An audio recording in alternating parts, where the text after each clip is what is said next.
this Hamas mass rape propaganda campaign began last month, well into this conflict, well into this genocidal assault. Obviously, because it had a political utility in maintaining international and specifically liberal support for this assault, because liberal support in the United States is bleeding. Yeah. It's pretty much collapsed. And so that's what this is about. And this is why we had to start questioning it, along with the fact that we have the ability to actually take the testimony and determine whether it matches up with the evidence that we have. And we have plentiful evidence now. I'm so glad you made that point about the timing of the resurgence of this particular narrative. So I do want to say outright, I'm speaking only for myself here. I certainly don't preclude the possibility that sexual violence occurred on October 7th. Sexual violence in the context of war is incredibly common. What I am interested in challenging, what I think there is not evidentiary support for, is the quote, widespread and systemic sexual violence that is being alleged by both our State Department and by Israel at this point. And moreover, I have a lot of skepticism that is rooted in the timing, as you were just alluding to, of when we saw a resurgence of these claims. So I think, as I mentioned, in mid-October, the LA Times had to retract what was then a line that was going around a lot, that there had been mass rapes on October 7th. They had to retract that after there was pushback because there was absolutely no evidence of it. And what it felt like now in retrospect is that there was a regrouping that happened, where there was an effort to more credibly push that narrative forward, and that the narrative was relaunched. And let me know if I'm misremembering the timing here. It seemed like the narrative got relaunched shortly after the 3 Israeli hostages were killed by Israel, which seemed like a real low point in public support for Israel's behavior in Gaza. And that it was launched, it didn't come out or organically with one article here, one article there. It felt like a multi-pronged, concerted effort that was led by this speech given by Hillary Clinton and a number of other high-profile accounts that all seem to be, and this is subjective, I'm not saying that I have any evidence of this, but it felt coordinated and out of nowhere, and perhaps in response to clearly dwindling public support. Yeah. I mean, it was clearly coordinated. We also saw another retraction, which we've reported at the Gray Zone. Yoav Gallant, the Israeli defense minister, told the Washington Post that they had uncovered evidence that Hamas militants had been given instructions on October 7th on which Israelis to rape. And then it's easy to get confused here. The Washington Post removed that in a little note declaring that they were not authorized to report that, and that the Israeli defense minister asked them to remove it. So even he was uncomfortable with his own lies, and it shows who's pulling the Washington Post strings. So the implication of that is what? That he had given them on background information that he knew was not credible and didn't expect them to put it into the story? Or that he thought that he would more successfully manipulate them on background, and that they wouldn't report it, or that when it was reported, he himself or advisors considered it not credible and urged him to go to them and tell him to remove it. But as an editor, I mean, I don't know if I would have removed that if that's what they told us. I would have scrutinized it and expressed some skepticism, and that's something that the U.S. mainstream media has totally refused to do. And it's why the Washington Post is now preparing a hit piece on us at the Gray Zone, Electronic Intifada, and probably other independent outlets who have been doing this kind of work, because they're not going to scrutinize this powerful nuclearized military currently engaged in the genocide of our times. They're going to scrutinize the messenger, independent media, because we're not supposed to ruin the party. And the party really culminated, the part of the party that was supposed to culminate for them, and where the Mali hits and everybody just gets crazy at this EDM atrocity exhibition, apartheid Israel party, was going to be the drop of the New York Times piece, Screams Without Words by Jeffrey Gettleman, this master storyteller. and we ruined it. We ruined their party. So let's get into that. I definitely want to come back to this hit piece that's coming out on you and all of the kind of Twitter drama, some of which was related to your rising appearance at the end of last week. But before we get into all of that, let's give the listeners a front row view of what it was you actually reported and why it was so controversial. So first, I want to start by putting out this premise.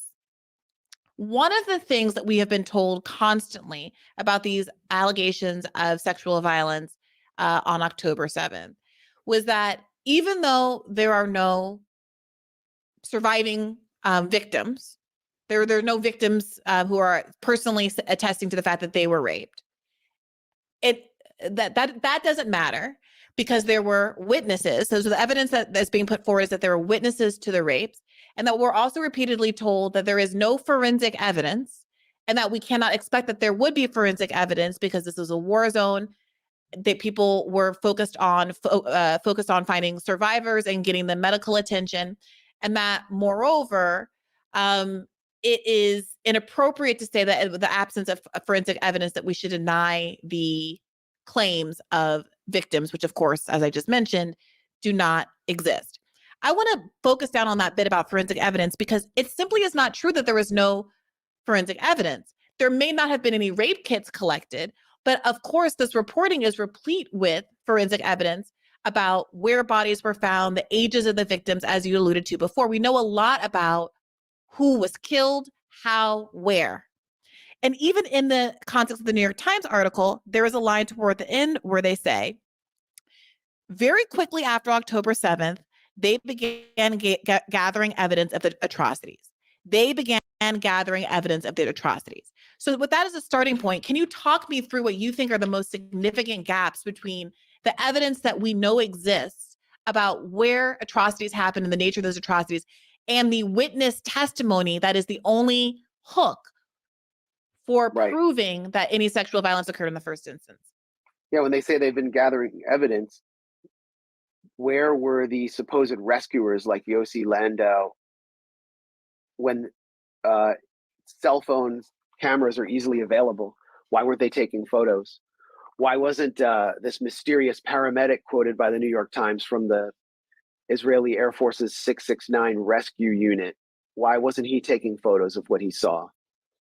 Why wasn't Raz Cohen, who's one of the key witnesses the New York Times relies on, who was hiding in a stream bed from Hamas gunmen, who, when he claimed to have seen a hideous gang rape, why wasn't he taking photos? Well, he was taking photos, actually. He was taking selfies of himself smiling and making cool hand gestures, which is an unusual pose for someone who is seeing the second Holocaust unfold, as it's been described. So, I mean, we could go through all these testimonies and none of them match up to any evidence. And that's also a conclusion we now know the Israeli police have come to. And I can get into that too. So, all right. So, which do you want to start with? Let's start with the allegation of the gang rape that allegedly happened. Let's see. Let me find and read what the New York Times said, and then I want you to respond.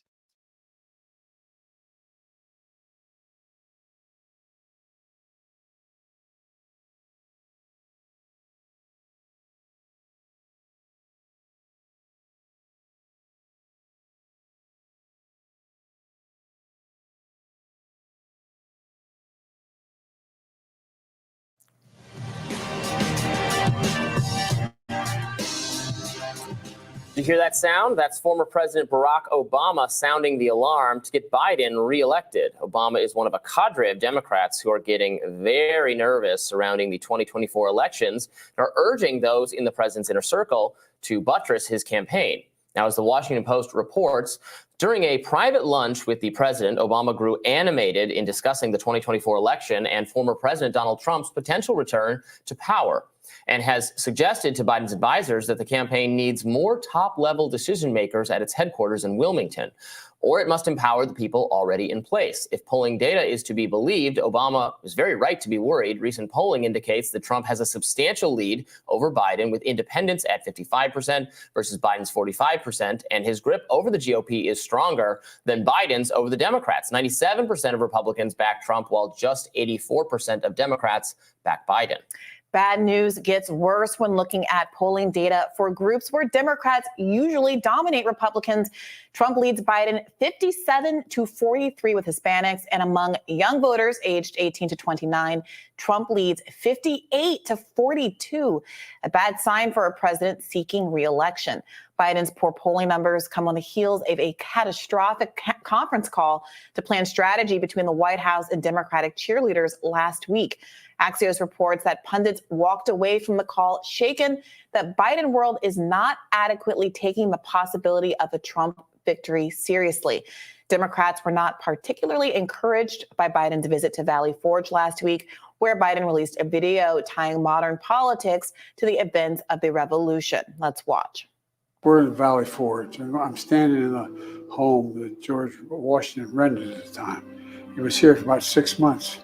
Think about this. Ordinary men and women decided they weren't going to bow down to kings anymore. And so what did they do? They came out and they took on the strongest military in the world. Ordinary people demanding liberty, demanding freedom, demanding to be able to run their own lives. That's who we are. That's what America is, and we're still that America today. We're still that America today. We bow to no one.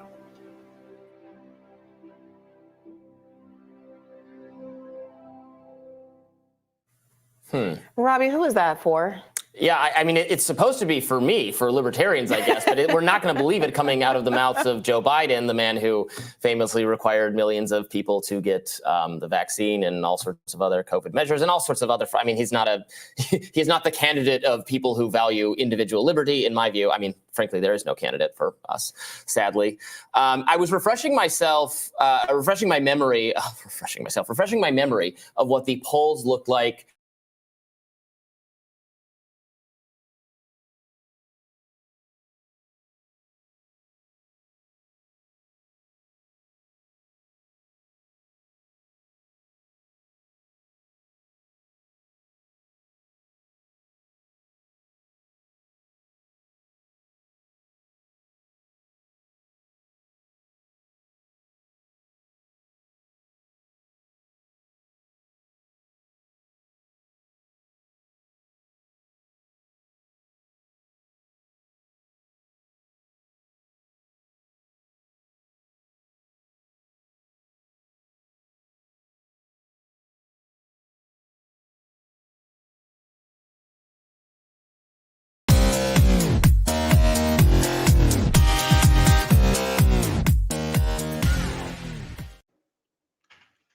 And Bree, I'd like to ask you, in response to President Biden's speech, you posted on social media a quote, how the black church is used as a prop for white politicians actually proves the point that racism is alive and well and strong.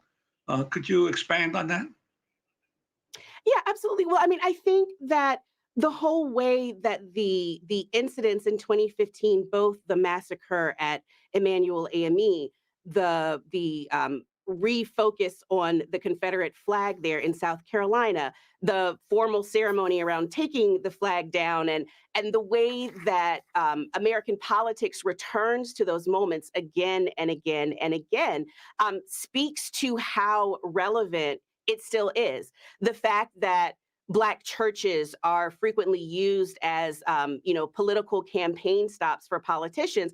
In this case with Joe Biden, he is clearly trying to make an appeal, not just to Black voters, but really trying to fend off criticism that he is racist, that he is sponsoring a genocide.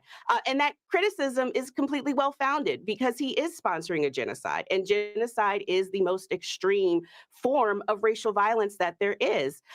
And so to use the pulpit at Emmanuel AME in this manner to make it a prop essentially for Joe Biden's re-election bid, to me, is the greatest assault on truth. I know Joe Biden stood there in the pulpit and said that there is an assault on truth that's happening right now. Joe Biden is in many ways leading that assault. And I know that he's running against Donald Trump, who we know is also a serial liar, but Donald Trump is not the one who is currently in office right now. It is Joe Biden.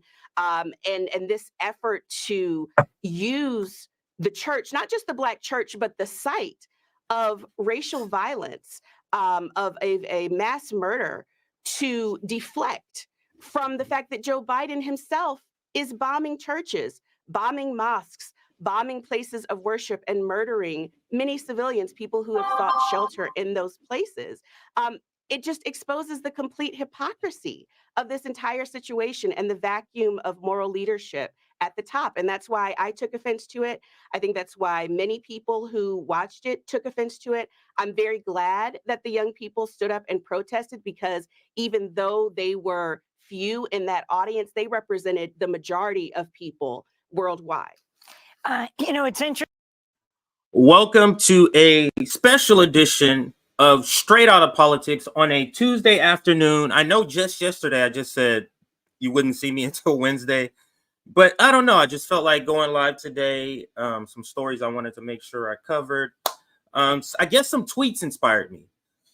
But anyway, welcome to Straight Out of Politics. I'm your host for today. I'm CJ. That stands for Compton J, or J in real life, excuse me. Today we have two special guests, so they will be joining shortly, probably about 10-15 minutes or so. And we have Professor Anthony Zenkus and Chuck Modi. Chuck is a journalist and Anthony is a professor, of course. So both of them will be joining us to talk about a lot of things today.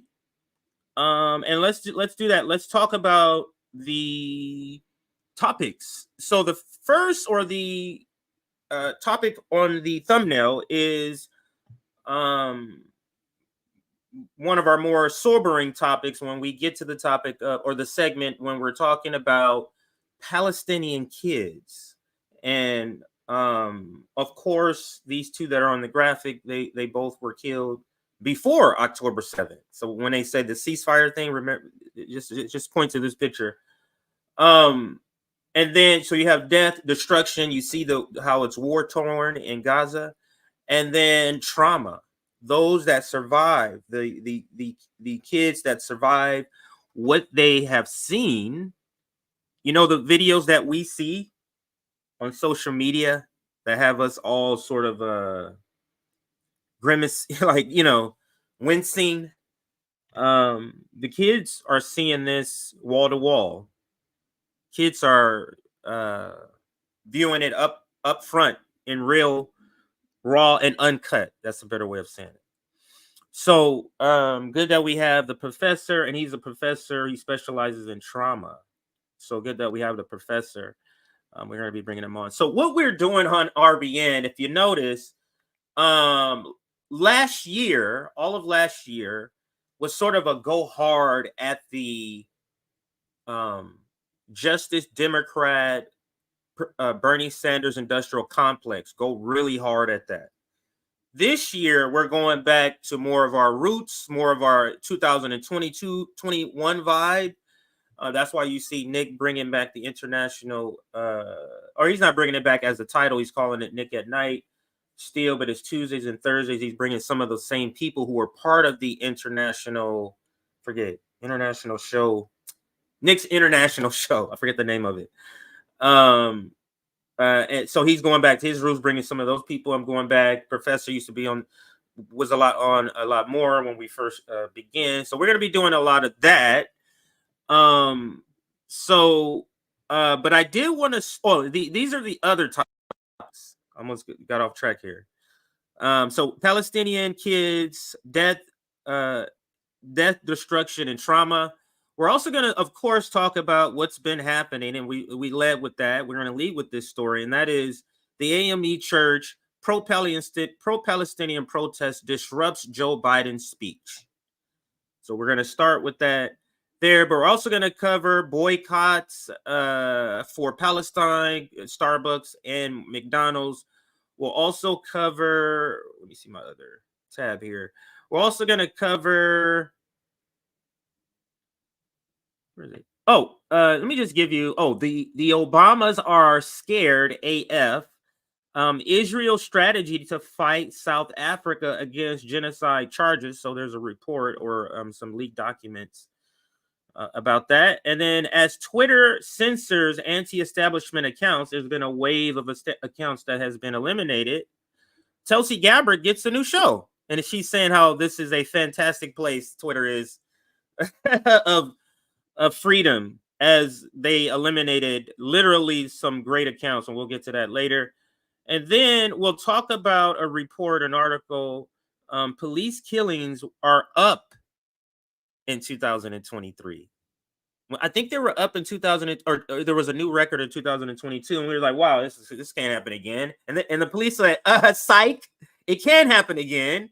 And they hit another record in 2023. But get this, they hit a record of more murders as the murder rate for the regular civilian population decreases. Make that make sense. So those are some of the stories I hope to cover. There might be some, satellite stories we get into. But I do want to bring in one of our guests is here. Actually, let me make sure I check that that the doctor has not, or the professor. Okay, yeah. Right. Just making sure he wasn't in trouble. I didn't give him the link. All right, so our first guest, I consider him a friend. He is a journalist, but most people think you are a journalist for like politics, or maybe you do dabble in that, but you are a sports journalist. You are an activist. You do a lot of on the ground in your spare time, a lot of on the ground work in activism, being an activist, and also covering activism. This is Chuck Modi. How you doing, sir? Hey, great to be here, CJ, as always. Absolutely. I know, just as a side note before we get into the topic, how's it been going? Just to briefly, like to check in, how's it been going on the streets, the protests? Because the establishment has to be looking at this like, wow, this is nonstop. We thought this would just be over in about 3 or 4 weeks, but it has not stopped. So if you could just speak to that first question before we get back to the original topic. It's been incredible. It's funny, I haven't been writing about sports. We do have a weekly sports radio show, Sports and Politics, on WPFW in DC, but haven't been writing about sports. And then half of that show we used to talk about Palestine as well, because it's never been harder really to talk about sports, even sports and social justice, even discrimination against Black coaches and all of those things, because since October 7th, it is unlike any moment that I have been involved with covering protests, in that we are not just protesting something that happened, but we're also protesting something that's happening midway, that there's a sense of urgency every day, that every minute that goes by, every day that goes by, hour that goes by, more Palestinians will be killed.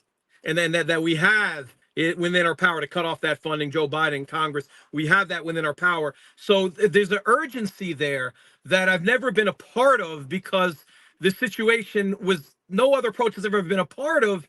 You were protesting midway, right? Like while it's going on. So really, since October 7th, I dropped everything that I could. I said, I'm just going to cover these protests.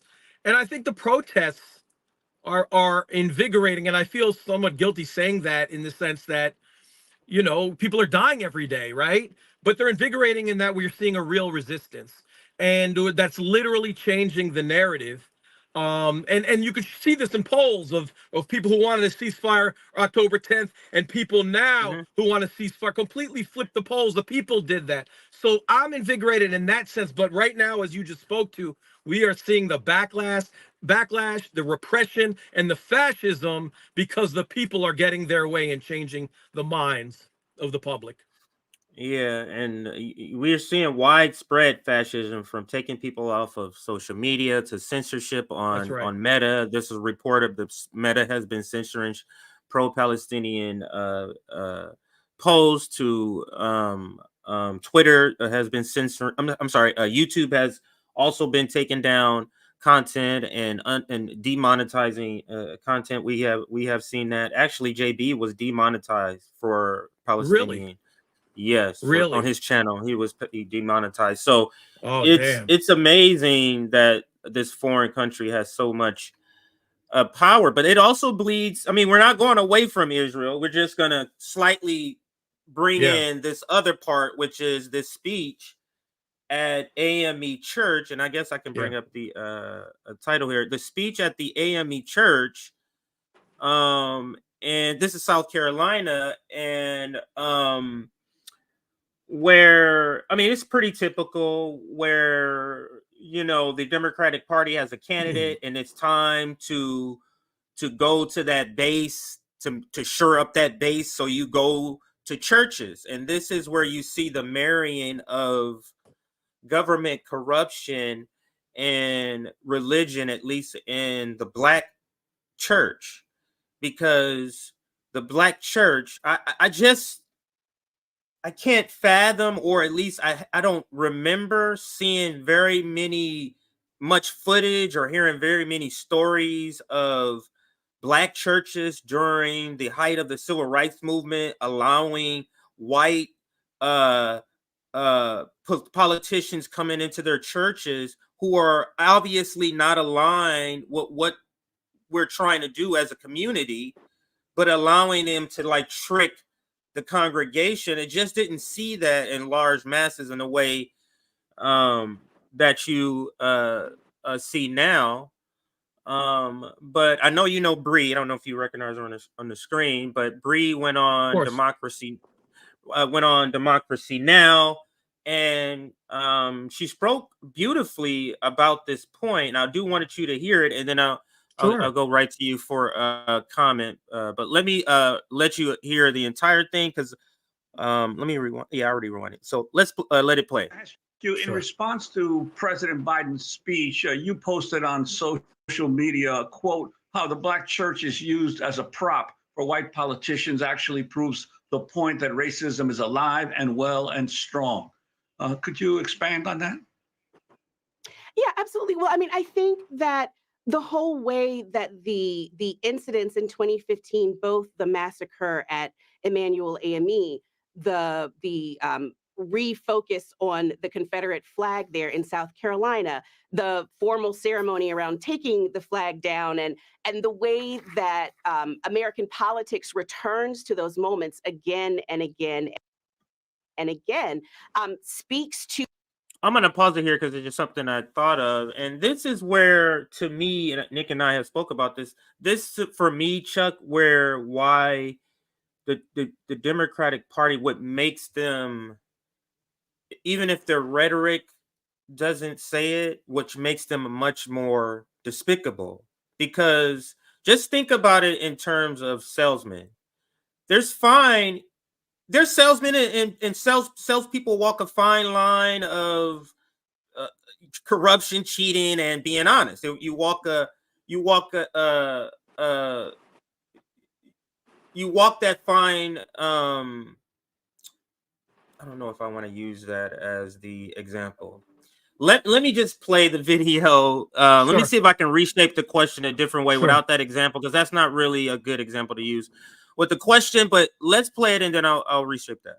To how relevant it still is. The fact that Black churches are frequently used as, political campaign stops for politicians.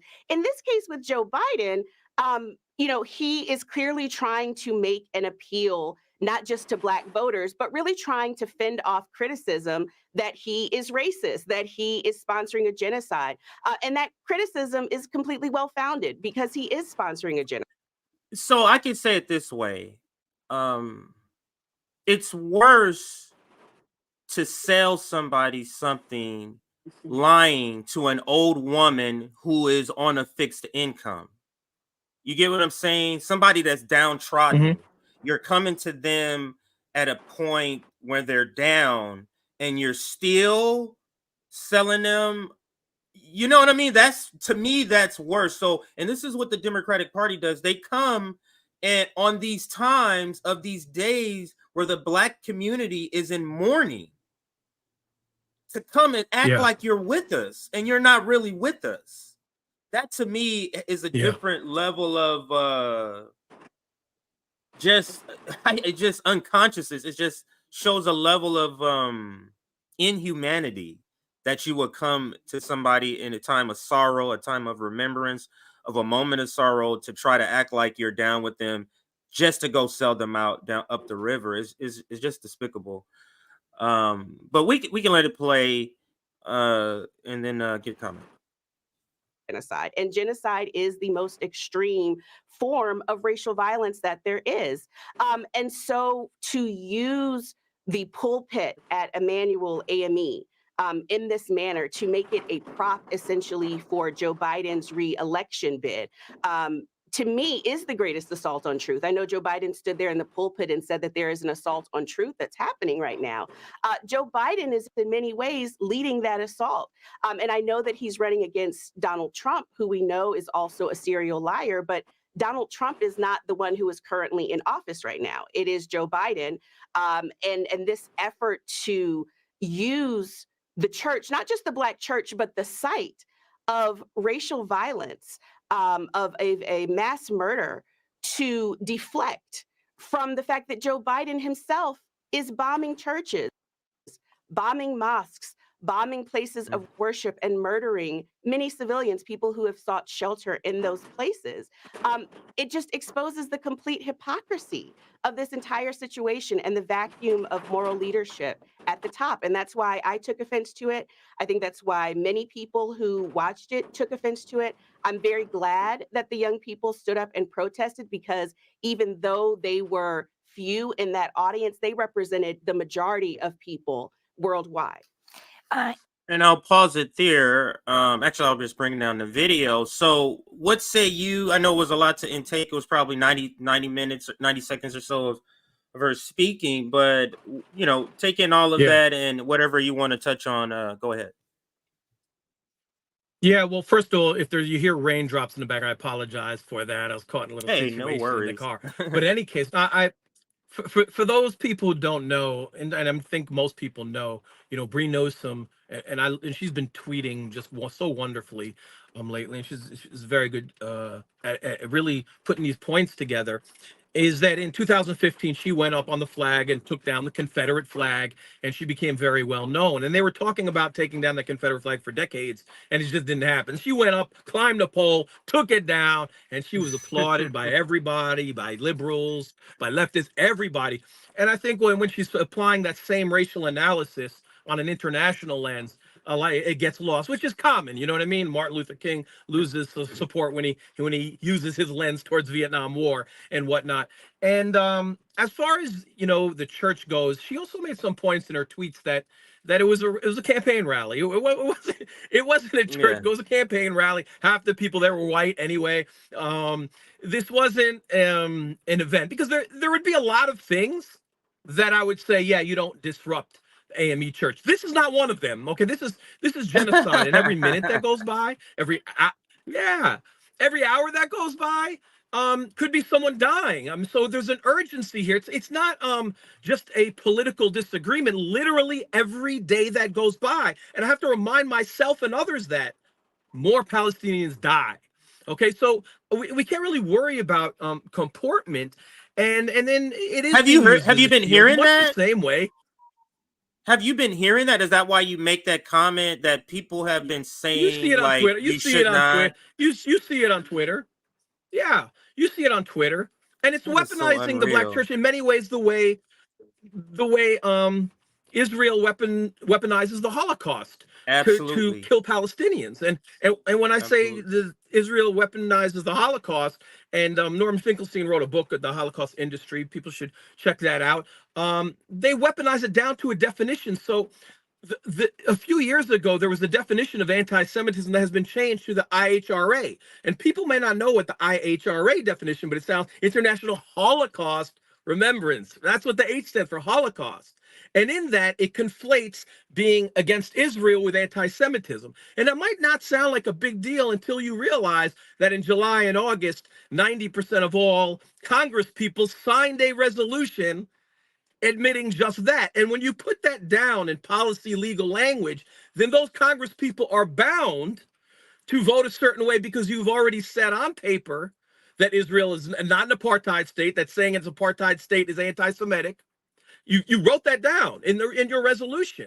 So AIPAC and other lobbies pin you down on this language, but that language comes from the International Holocaust Remembrance, I think, alliances at the end or associations at the end, and that's weaponized. So we've seen how some incredible tragedies, whether in here with Black Americans, that Black churches that Biden has frequents a lot, and the Holocaust itself can be turned into weapons. So, the way I say not in my name as a Jewish person to what's going on in Palestine, it sounds like you're saying not in my name.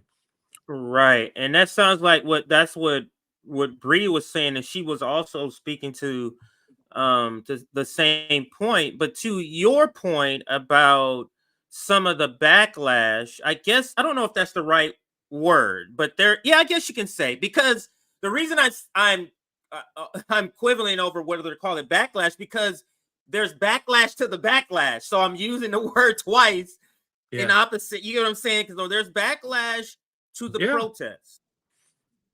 Then there's backlash to the backlash. So then I would say that's us. That's us calling out people like Simone Sanders.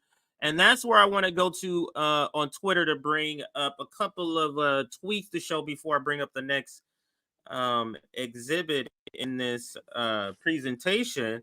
Let's go to a couple of tweets here. The first, well, actually, we're gonna go to the initial tweet that everybody's talking about. Oops. Okay. Yeah. 1 second here. Hey, do you mind if I park and come right back? Tweet. Something's going a little. Yeah, absolutely. CJ, yeah, can absolutely. I come right back? Get out and come right back? Okay, cool. Yeah, absolutely. So it's funny because he's coming out, and the other guest is here, so I'll bring in the other guest in just a second. Give me the thumbs up when you're ready there. Hang on a second here. All right, 1 second. All right, so let me read the tweet. So like I said, the protests happened, and we're going to get to the video of the protest. The protests happened during this speech at this AME church. Now, and it's important to understand, like what Chuck said,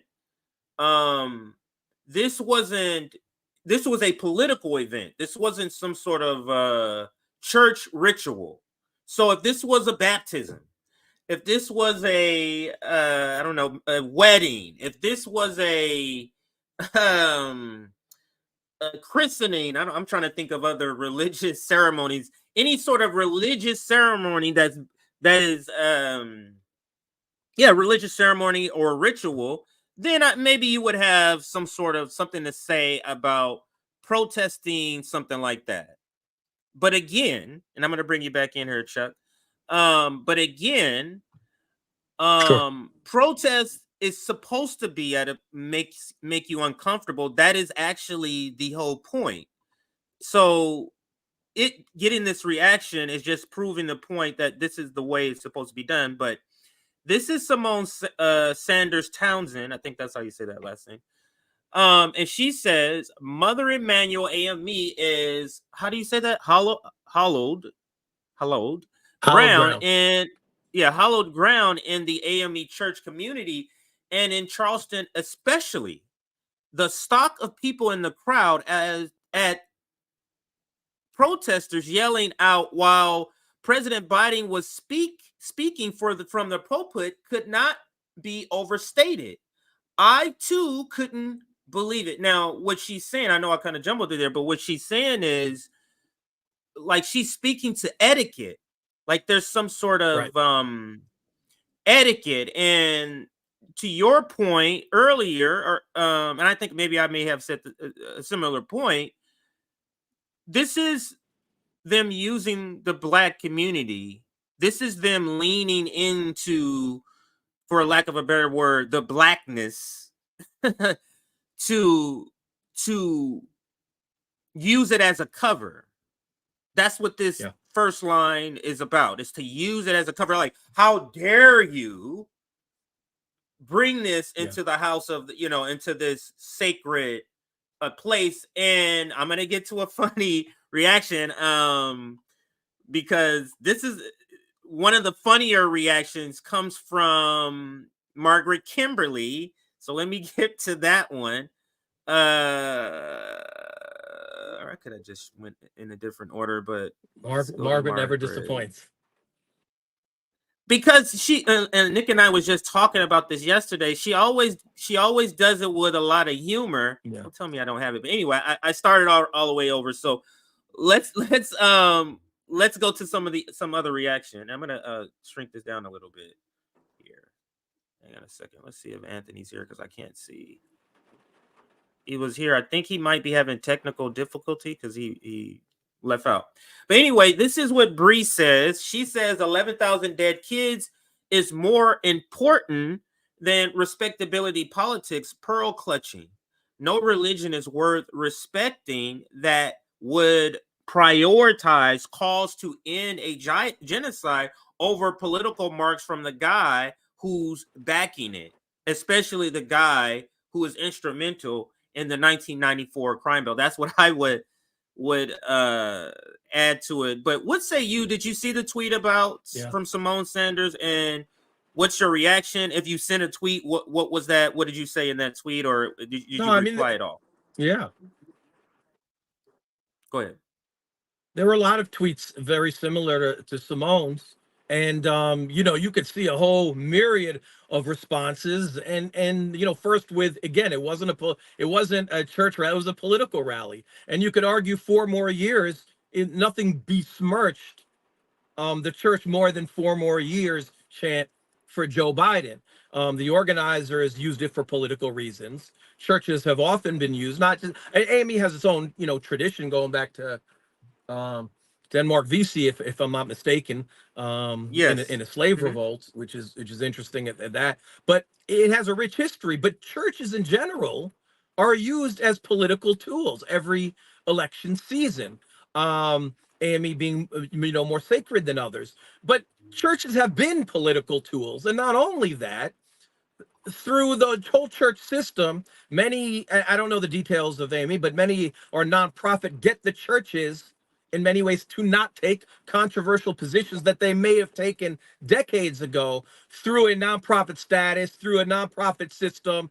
And it's a big problem. And I remember when I was out in Ferguson, when a lot of the young people were coming in, they were church leaders were coming in and would saying, no, you should go home, don't do this. And then there were other church leaders who came out and were part of the movement in the tradition of Dr. King. And I had a lot of dialogue with those church leaders, and they were saying that by and large, they got criticism from their church colleagues, with those who were those of faith who came out and marched from Ferguson and stood with the protesters and fought for Darren Wilson to be arrested, that they were more the anomaly. And part of that anomaly, we have to understand, is built in with dollars. You can't remove capitalism from that system. It's not just a conversation. So the church has been politicized and weaponized through these nonprofit statuses for a very long time. So to think of a church as independent from politics is just not true.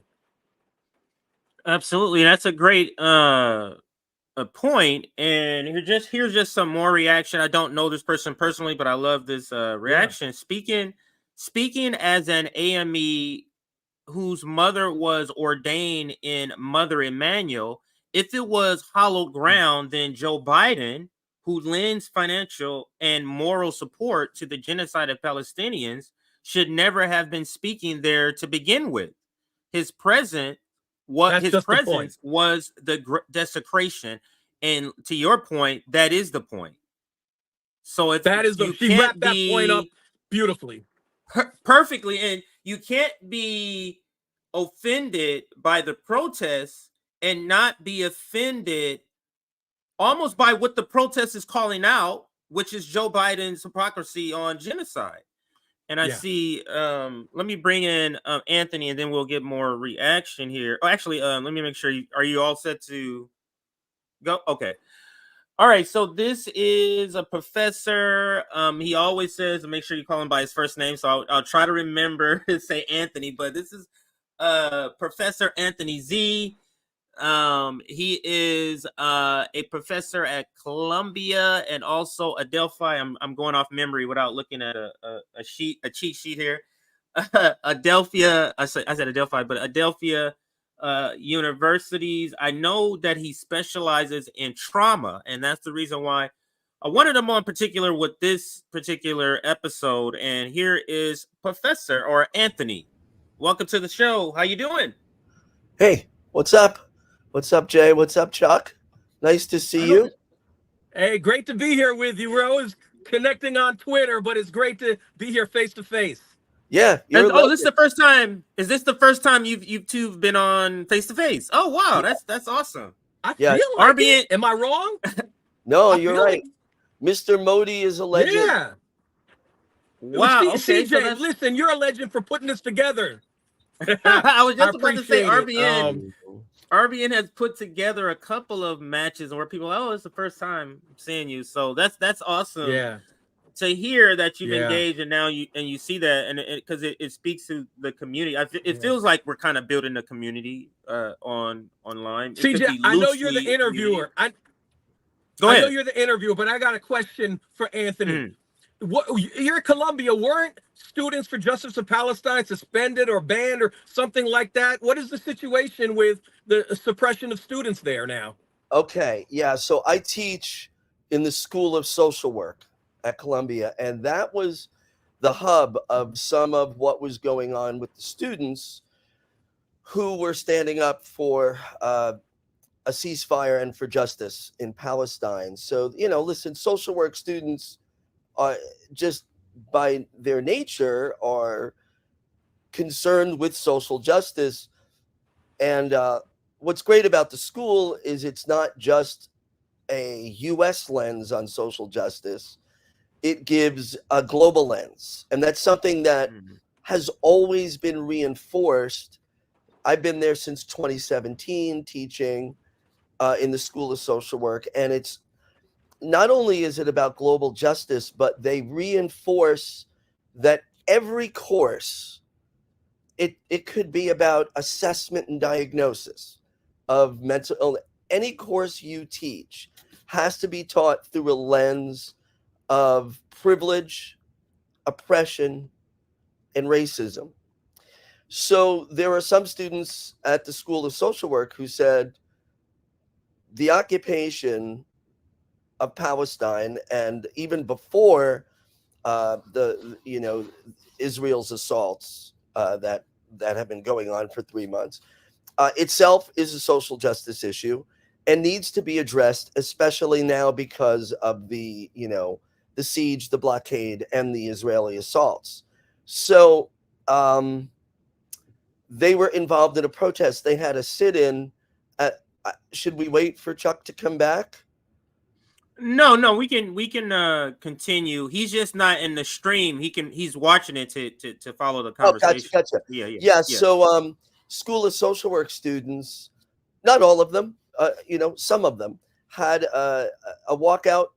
They had a couple of walkouts from class and a sit-in in the lobby of the social work building, which is off of main campus. They also did a teach-in in that lobby as well. So they've had School of Social Work students had walkouts, sit-ins, and they had a teach-in. And there were some students who were offended by the fact that some of the students were talking about the importance of a ceasefire and an end to occupation. They took it, I'm not speaking for others, but it seemed from what I read, the accounts, that they took it personally. And it ended up drawing national attention. In addition, there were campus-wide protests. Columbia is affiliated with Barnard. So between Columbia campus in New York City on the Upper West Side, in Harlem, and Barnard, there were like regular, almost daily protests. There were student walkouts, and it garnered national attention because Students for Justice in Palestine, which was an approved Columbia club, as well as Jewish Voices for Peace, the chapter. I mean, these are Jewish students who grew up, many of them talk about having grown up in homes where Zionism was just part of their upbringing, but who came to a different conclusion. They temporarily suspended both of those groups, which I don't want to give people who are opposing the movement for a free Palestine tips on how to handle protests, but the worst thing you can do is to silence the people who you want to be silent, because it just makes their voices louder. I think that was an injustice. I signed a letter as a faculty member with many other faculty members as such. We need to have free speech when pro Israel or pro Netanyahu or whatever students, when they want to assemble, they have every right to assemble. I could disagree with many of the things they're saying, but I don't think we've ever in our side of the movement said other people can't express their viewpoints. We don't try to silence people. We try to disagree with them on the facts. And I think we have the facts on our side.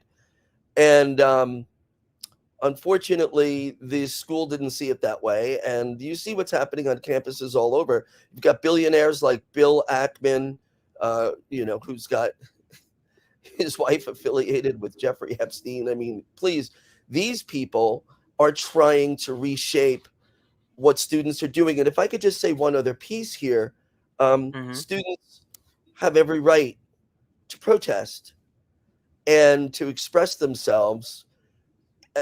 And it shouldn't have to be said in 2024, but if someone's speech offends you, don't listen.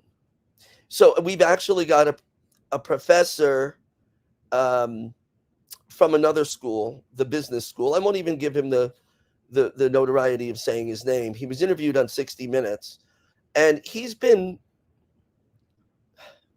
what looks to me like harassing. He's harassed students online, gone to protests, and then shown photos, complained that students were wearing masks and that he couldn't, that we didn't know their names. But look, these students have received death threats.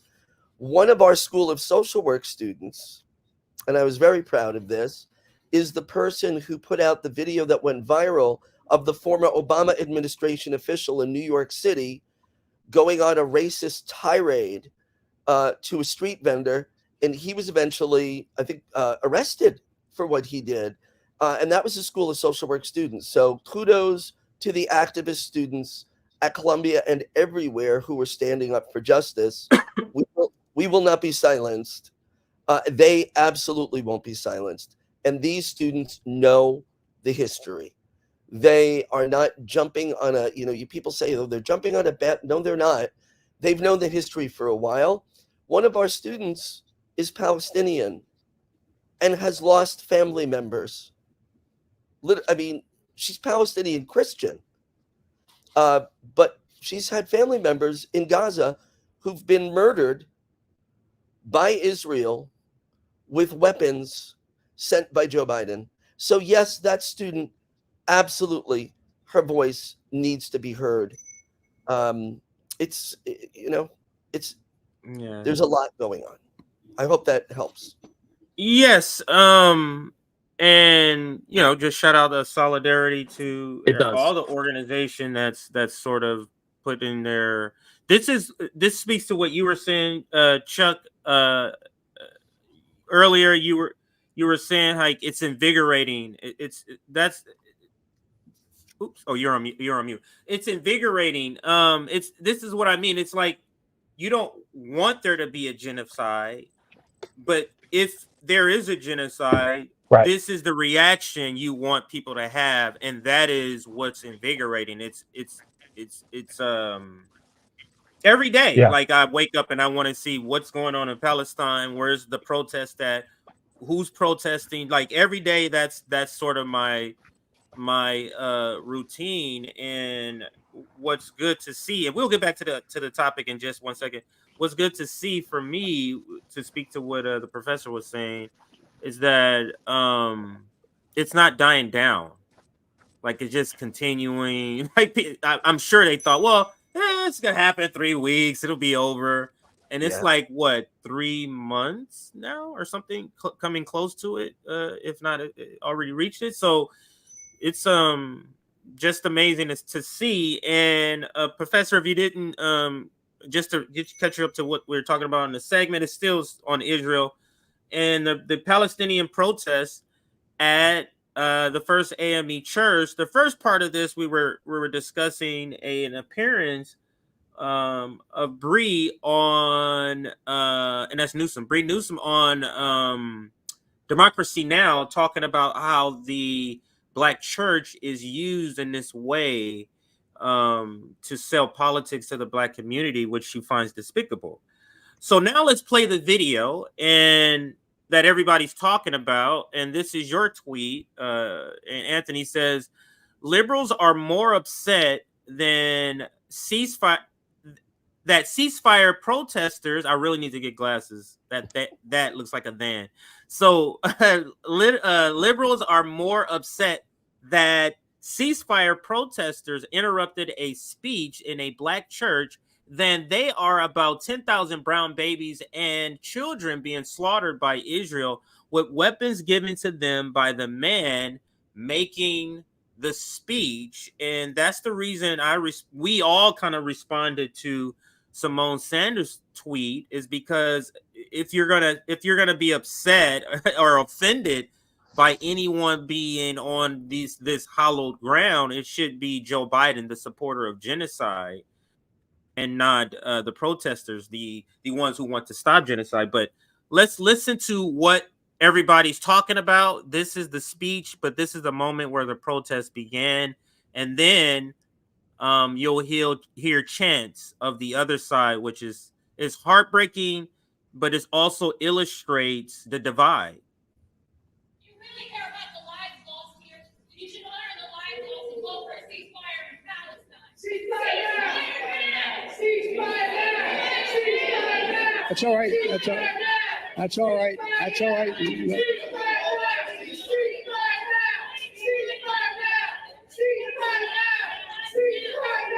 Jim Clyburn.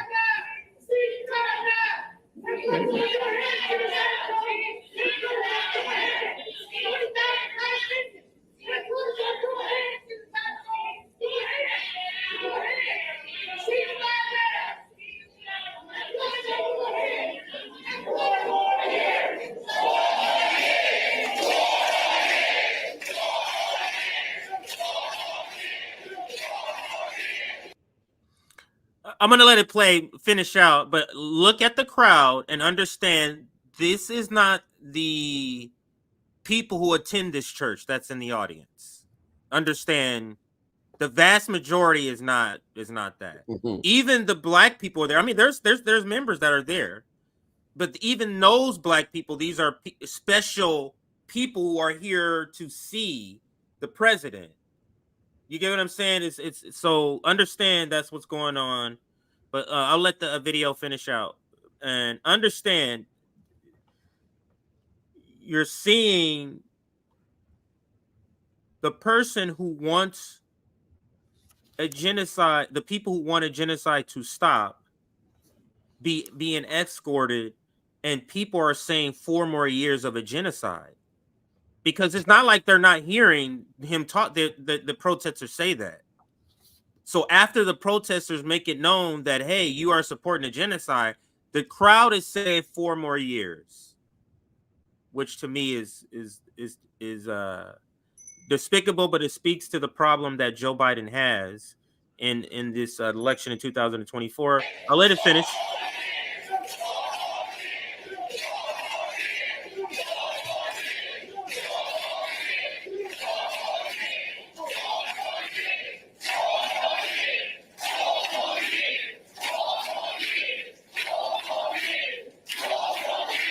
Thank you. Thank you. Thank you. Look, folks, I understand their passion, and I've been quietly working with the Israeli government to get them to reduce and significantly get out of Gaza. I'm using all that I can to do that. And that is just not good enough, because you are doing that, Mr. President, and we've crossed 30,000 bodies. So the question then becomes, how effective are you at what you're doing? What is your reaction, Anthony? Then I'll go to you, Chuck. What is your reaction now of the video, of the protest, of the chanting of 4 more years? Could you speak to any part of that or all of that, if you like? I'll go to Anthony first and then Chuck. I mean, great job by those protesters. And absolutely, first of all, it was a campaign stop. So you can't have a campaign stop at a black church and say, well, you know, we don't want anybody protesting because it's a black church, it's sacred. It's a campaign stop. So everything is right. But if anybody knows the history of black churches in this country, they would understand, including AME, that it is a history of protest.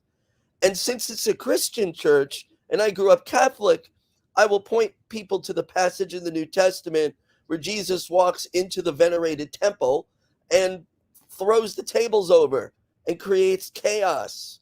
So don't tell me this is not part of the church tradition. But everywhere that man or Antony Blinken or any of these administration officials go, they should be met with the voices of those who are standing against the genocide that the United States is participating in. As far as the 4 more years, you know, I don't know, but it seemed to me like there must have been a bunch of people in that audience who said, okay, if there's a protest, here's what we're going to do. It backfired. It sounds horrible. People are saying ceasefire now, and you've got a bunch of people saying no. In fact, we want 4 more years of killing brown people all over the world. It's literally, and you can see Biden's face. He seems rattled, and he should be. And the last thing, as far as him working quietly behind the scenes, I mean, that's lifted from AOC's. Remember, she's like, you don't know the secret cool things we're doing. Hey, listen, not for nothing, assholes. This is government, and it's supposed to be transparent. Do not bullshit us. We know what you're doing. We know you went around Congress twice, Joe Biden, to give weapons of death and destruction to an occupying nation who is perpetrating a genocide in real time that we are all seeing daily being streamed. So, yeah, and good for them. Disrupt every place that he goes. It's nonviolent. I will say one quick thing, though. You know, you see people like that interrupted Hillary Clinton speaking, and God, what's that? The congressman from New York who blocked me, Richie Torres. Torres. Yeah, he blocked. He's such a snowflake. That guy. He's a lightweight. But you see people being very violently dragged out. I'd have to say the ushers at the AME church were very, very polite when they escorted people. I was like, they're not trained to take people out that way. They're not trained. Yeah, they were very classy as they did it. So I want to give them some props. But all right, let's go to Chuck. What was your because we talked about other things earlier in the segment, but what's your reaction now about the actual protest and then the chanting and anything else you wanted to insert there? Well, I think it's all been said as far as, you know, it wasn't a church-going rally. It was a political rally. It was a campaign rally.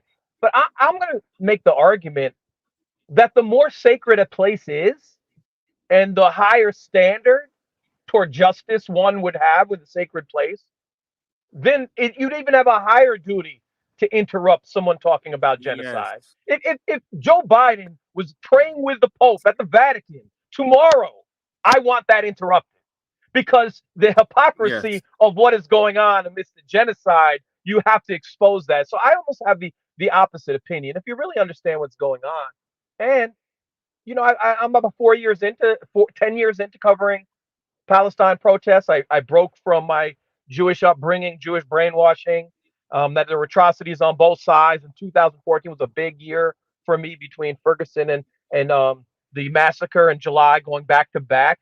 It was a big evolution for me that many people are having maybe right now or had in 2020. But when I don't just cover the protesters, I get to know them. And for years, Palestinian protesters are out there. There might be 30 or 40, not one big camera around. I would never imagine tens of thousands or hundreds of thousands that we've seen at different rallies. And you know what?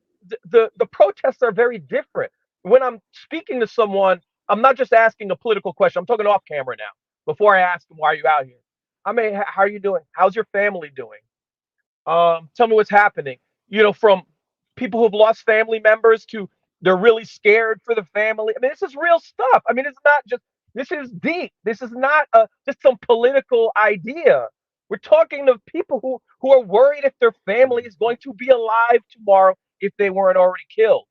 And if you're so distant from that, and you can't imagine that you're talking about symbolism over actual death, then I think you really need to, at the very minimum, talk to some Palestinian folks. It shouldn't have to come to that, but get to really understand what's going on.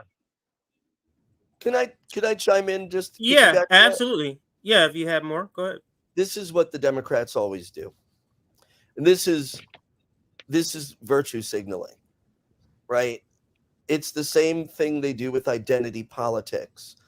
Let's pick a person who represents a certain marginalized group, and they're going to represent the establishment, the empire's views. But you can't criticize them because they're from a marginalized group, right? If you criticize Kamala, well, that's misogynistic. It's also racist because she's black. No, it's racist to not criticize someone because they're a member of a marginalized group. If you disagree with them, they're doing the same thing with sacred spaces. So they just want to, Yes. if you're going to have a campaign event at a church, all bets are off. And, Simone Sanders, she's not even good at spin anymore. I don't know why anybody hires her. She's not good. She's not if she good was at all. really good at turning the tables, I would say, all right, formidable opponent, but she's a mediocre intelligence. And she's using the same old tired playbook. Just, Simone, if you ever get wind of this conversation, I will tell you this. People didn't walk into a church for a Sunday service and start disrupting it. It was a campaign rally, and you know that. So these people are they're losing the plot, and I think everybody can see it. Yeah, I think I found what is it? Margaret Kimberly's tweet. She has a bunch of bangers, but it's this one I want to play because she does it with humor, and then I'm going to move off of the reactions here. I got it set up. So here, I'll read it. It's really short, but she's known, or I think she's very humorous. This is the tweet. This is another person saying, let me just read the tweet. Among the violence that haunt Emmanuel are the ways it's been rendered a stage for the state political theater in aftermath of shootings. The Bible says a thing or two about turning a house of prayer into a den of thieves. And Margaret Kimberly says, in other words, Mother Emmanuel has allowed itself to be pimped out. And that is classic Margaret Kimberly. And this is she's commenting on this. This is a great tweet thread. Let me just click on it. It's a great tweet thread. Ari, and I know you know this person. I don't know this person as much, But this person made this great comment I read earlier about that, and then Margaret Kimberly commented on another part of the thread. If you want to go check out the thread, it's a great thread on Twitter. But let's get to the next receipt here in this presentation, gentlemen. Oops. And that is here. A lot of these stories are connected, so they're gonna, some of them are gonna seamlessly sort of go into the other. I'll go now to this video here, and so the readout, which has a host Joy-Ann Reid, has two Black guests, and this is on purpose to talk about this topic. And it says, discussing Biden's speech interrupted by pro-Palestinian protests. And then you're going to hear, now the one on the right, she's a Republican. Black female on the right is a Republican, and then the guy on the left, that's Dr. Jason Johnston, and of course he's with the Democrats. So let's listen to this segment, and then we'll comment. Let me know if you want to stop if they say something that you just can't let pass. You want.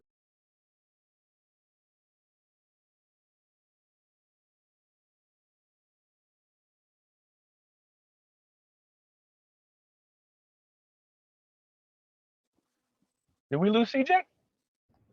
What do we do with CJ not here? He's got to come We back. might have lost CJ. Okay, so we might have lost CJ. We might have. We're going to stay here because I'm guessing maybe he had a connectivity issue, and he's signing back on. Yeah, you know, that might be it. That might be it.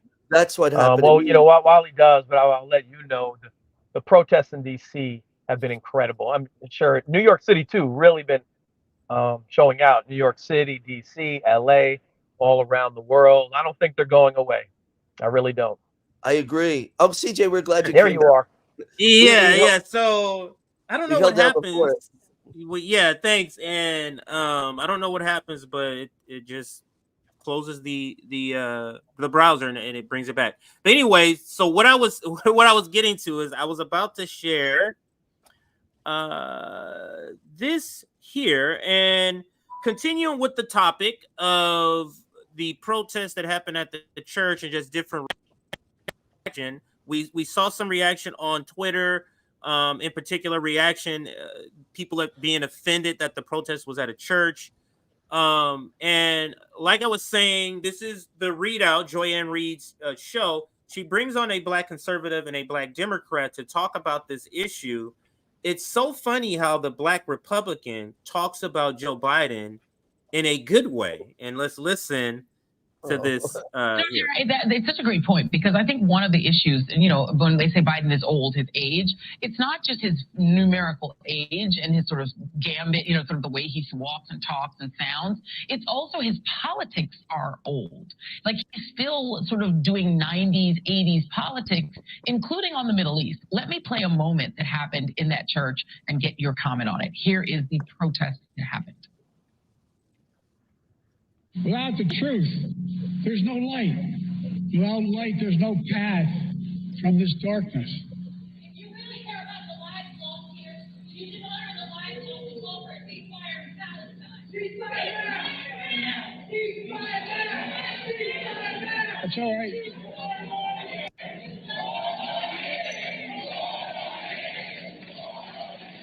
I understand the passion. Look, folks, after the civil... Thank you. Well, thank you. Tara, that to me says that the complete dichotomy with Joe Biden. For Black voters of a certain age, he's their guy. They're the ones who delivered him the nomination, and they're still with him. But then you go under 50, under 40, under 30, you start to see a different story, and then you see some other communities who don't necessarily fill the love. You know, I think that Joe Biden handled that moment brilliantly, because this is a very complicated issue. And, you know, he's been trying to balance. So I'll pause it here just for a quick comment. This is something, the word complicated is used in politics by these cable stations, by the powers that be, in order to make the worker, the listener, feel like it was a hard decision for them to come to these terrible decisions. It's a way of like not having to take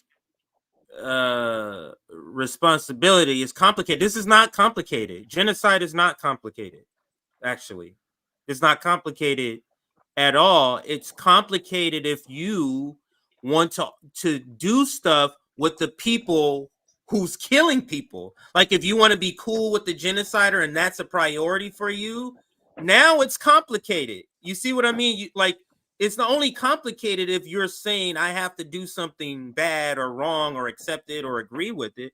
That's the only thing that makes it complicated. But this is not at all complicated. And that's something, when you hear this in media, and I'm talking to our audience, when you hear this in media, this is a propaganda tool to get you to believe that there's some sort of two sides. This is like saying, was slavery complicated?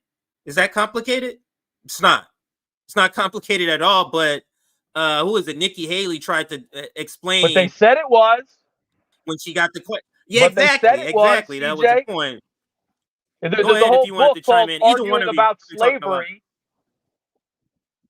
No, I was just saying to your point. They said slavery was. There's a whole book called Arguing About Slavery. And you'd be surprised that, and many of the arguments that justified it, that said, there are usually two camps.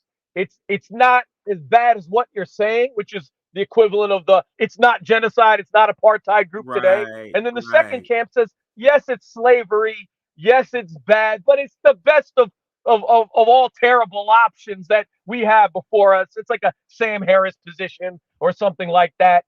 So this is just a replay. And if you go back to the 1800s and you look at the rationales and you look at the justifications, they sound awfully like they do today.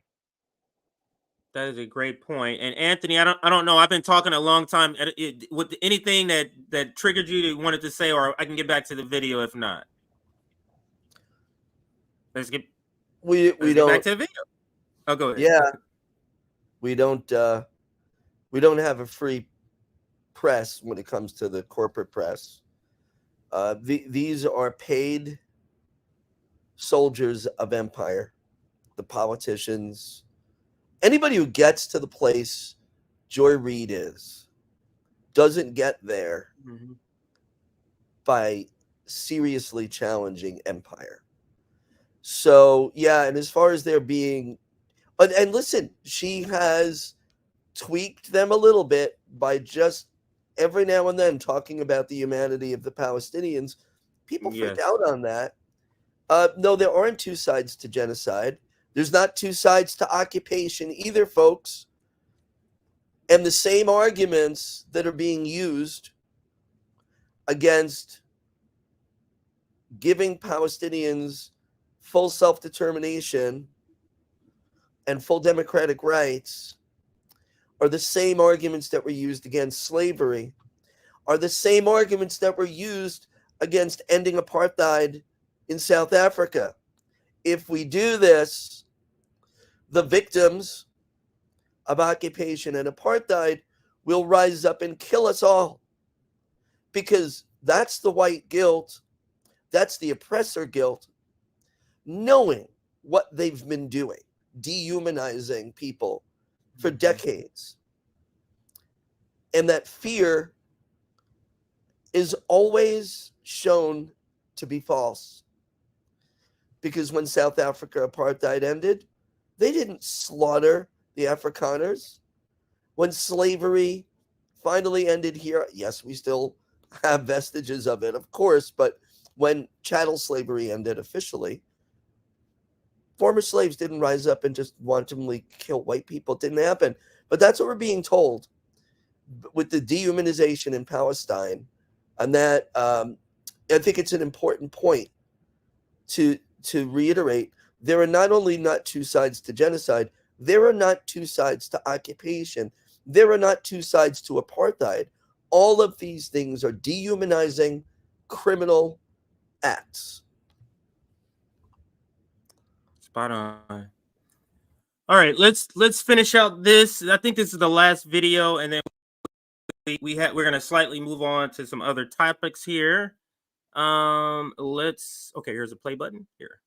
Balance doing the right thing from a foreign policy level, what's in the best interest of the U.S. and in the region, with domestic politics.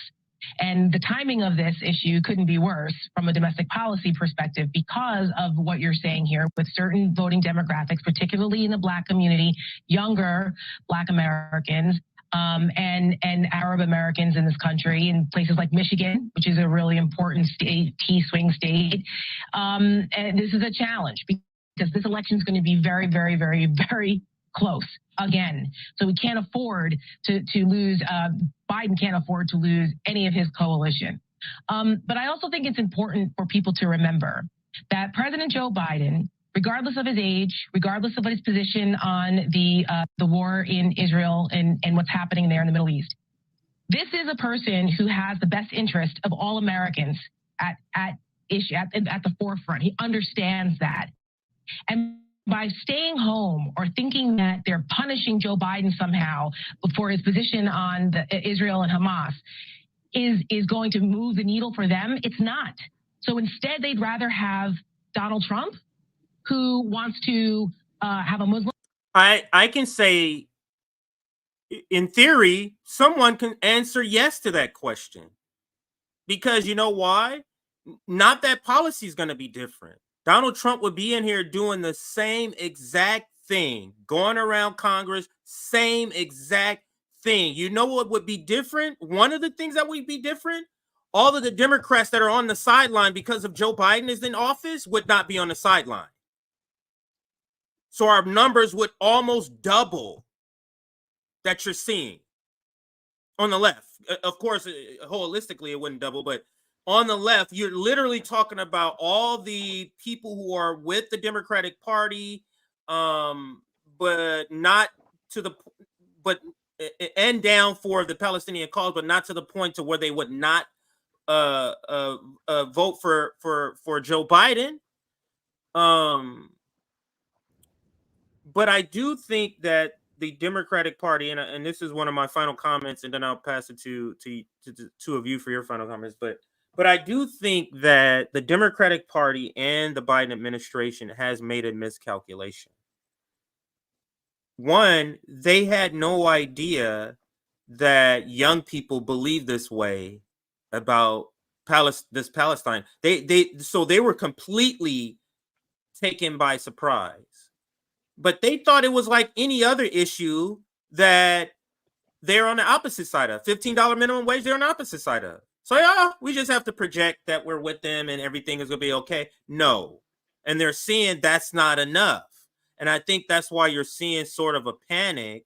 You're seeing them talk a lot about young voters and voters of color not supporting the Democratic Party. And understand the difference between the age gap difference in support is like 70% of young people under 39 are against how Joe Biden is operating. When it's talking about people of color, it's the same number, 72%.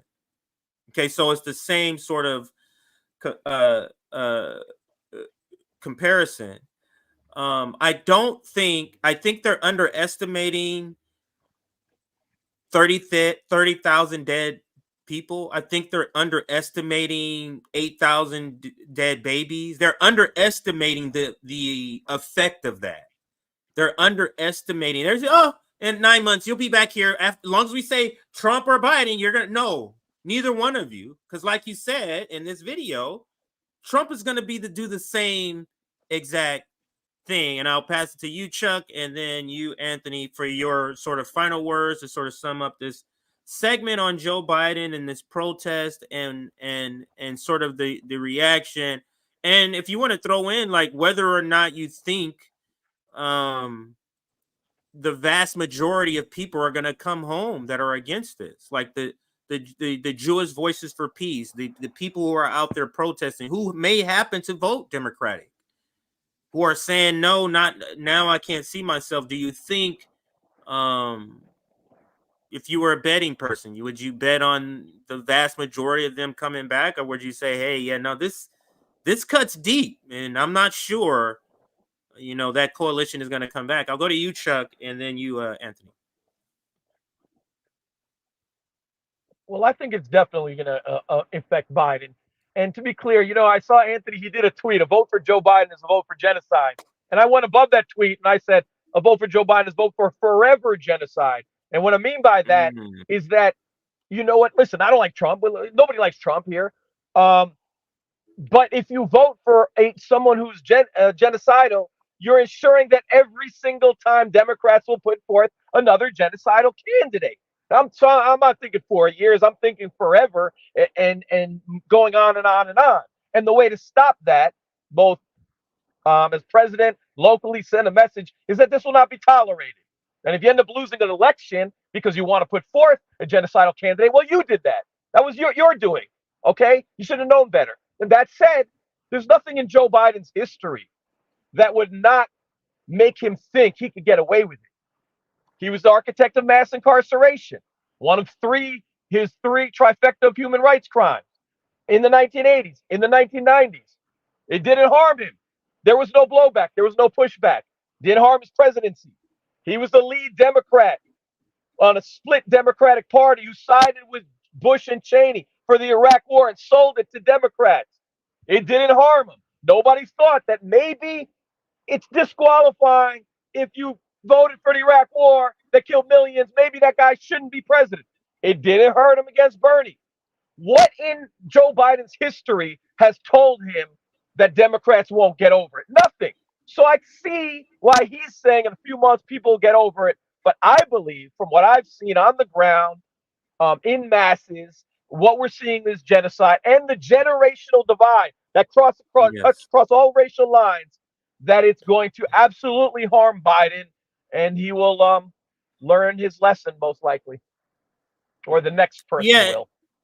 And before you chime in, Anthony, I want to bring up your tweet as you say your sort of closing remarks on this. I'll read this though. It says, protesting the genocide of the Palestinian people by interrupting a speech given by the man supplying the weapons for that genocide is right, no matter where that speech is given and no matter what color the protesters are. And that is a great point, but I'll go to you for your final sort of thoughts on this, summing up words on this topic, sir.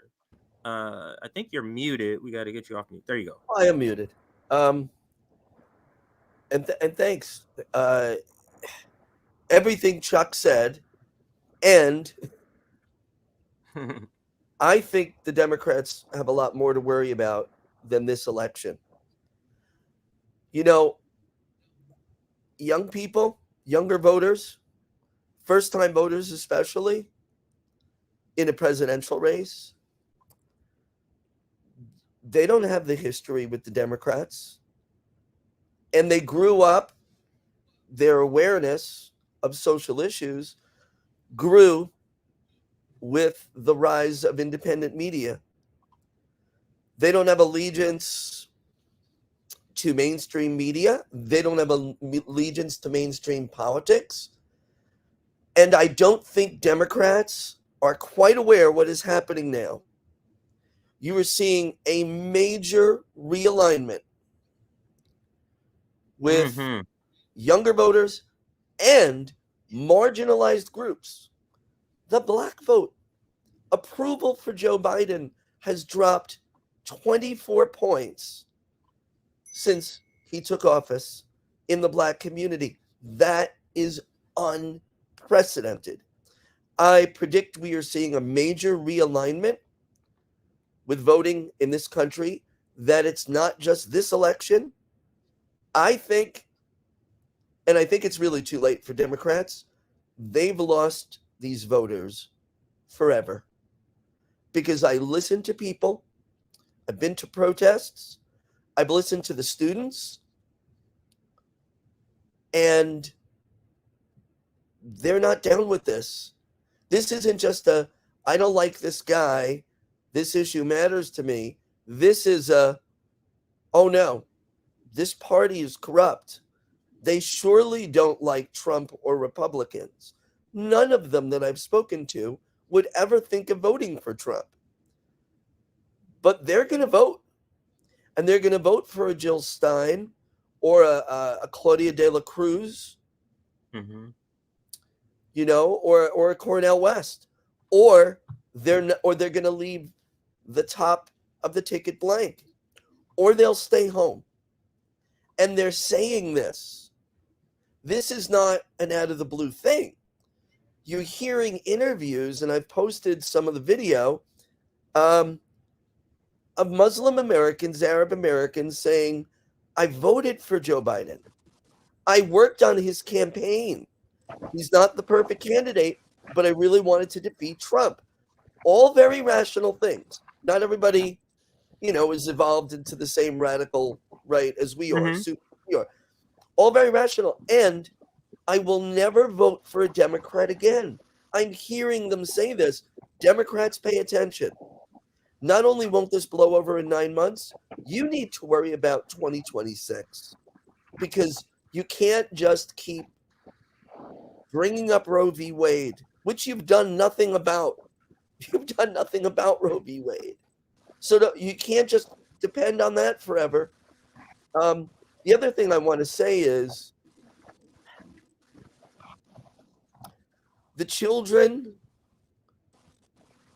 of Palestine have been traumatized to a greater degree than any children in the world. And these are experts in trauma that have gone to Gaza and the West Bank, folks, where Hamas doesn't run, right?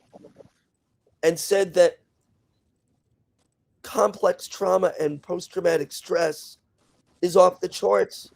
Some studies showing that before the Israeli assault of October 8th, I guess they started, that these kids are 70 to 80% of them before these current assaults experience significant forms of trauma. And I want to stress something. Yes, children who grew up in southern Israel, where some of the Hamas rockets land, also experienced trauma. And that's terrible because they had nothing to do with what was going on. However, there's an infrastructure in Israel to treat those children. Israel has destroyed the infrastructure to treat children in Gaza. And I did just post something today of a Palestinian from, I believe, the UK, who went to Gaza during the pause and worked with trauma experts to try to bring some balance into the lives of these poor kids. Half the residents of Gaza are children, and it is not hyperbole. It is supported by evidence. They are the most traumatized children in the world. So I have called on schools of social work, psychology, psychiatry, and medicine. You need to stand up, not only for a ceasefire, but you need to stand up for an end to occupation and apartheid. Institutions and organizations that are trauma focused need to put themselves out there and talk about this. It's really, and the media needs to cover it. The media has spent more time talking about the 40 beheaded babies that didn't exist, that story has been refuted, than they have talked about the real babies being slaughtered by Israeli assaults, and also those that don't die. What they're dealing with is unimaginable. It's not just the people you kill in a genocide. It's the people who survive. And these kids, their coping ability to cope I'm sorry to go on, but I just want to get this last point out. Their ability to cope has, and this is medically, has been overwhelmed. When you, and to anybody who's looking at these videos, when you see pictures of children and babies in Palestine shaking uncontrollably, That's because their stress response systems have been so triggered for so long that they no longer are able to get down to normal, and their bodies are flooded with cortisol, the stress hormone, that fight or flight hormone, to the extent that they're literally shaking uncontrollably for days. This, it's an unimaginable sin, what is happening there. No, there are not two sides to this. And Democrats, you've lost voting blocks because people can see it in real time.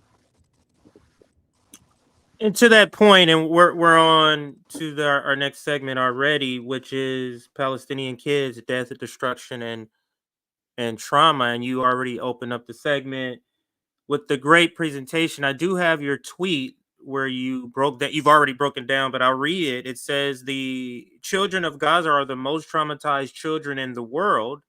This research dates as far back as 2005, before Hamas, and is true for children in the West Bank, not run by Hamas as well. U.S. support of Israel is destroying generations of Palestinian children. And to the point where you brought up the numbers, I read that also many other studies have documented high levels of emotional distress and mental illness amongst children in Gaza and the West Bank. A review study in 2011 found high rates of post-traumatic stress disorder among Palestinian children, with estimates in various studies ranging from 23% to 70%, which is just extraordinary, because like to your point, the people who are here during a genocide, the people who survive,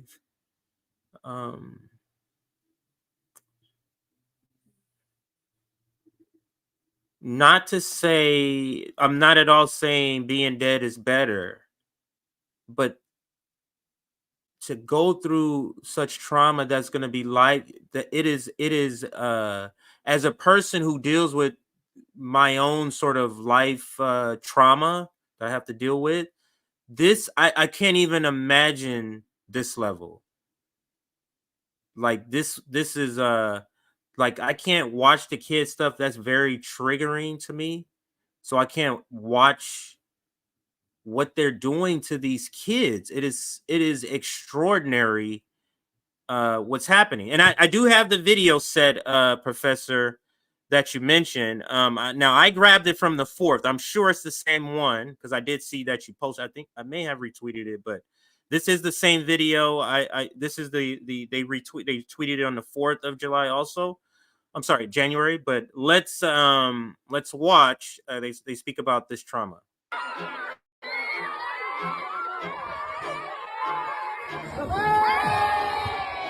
A child is not supposed to witness his family is being killed in front of his eyes.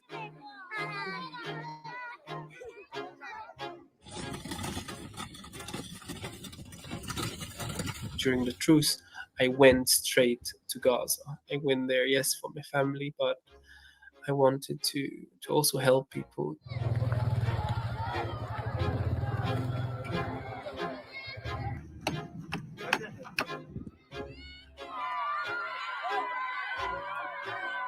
We have a team of 15 individuals who are experts in their fields. We have a storytelling corner, a music corner,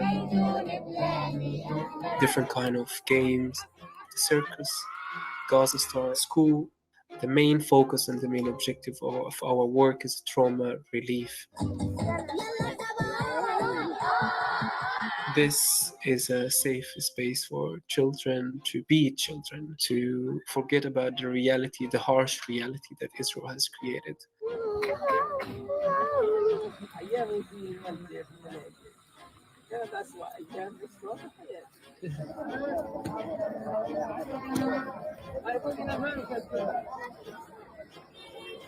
Children they want to be children. Children, they want to play. Children, they want a roof on top of their heads. They want to sleep in comfortable beds. Children, they deserve a dignified life.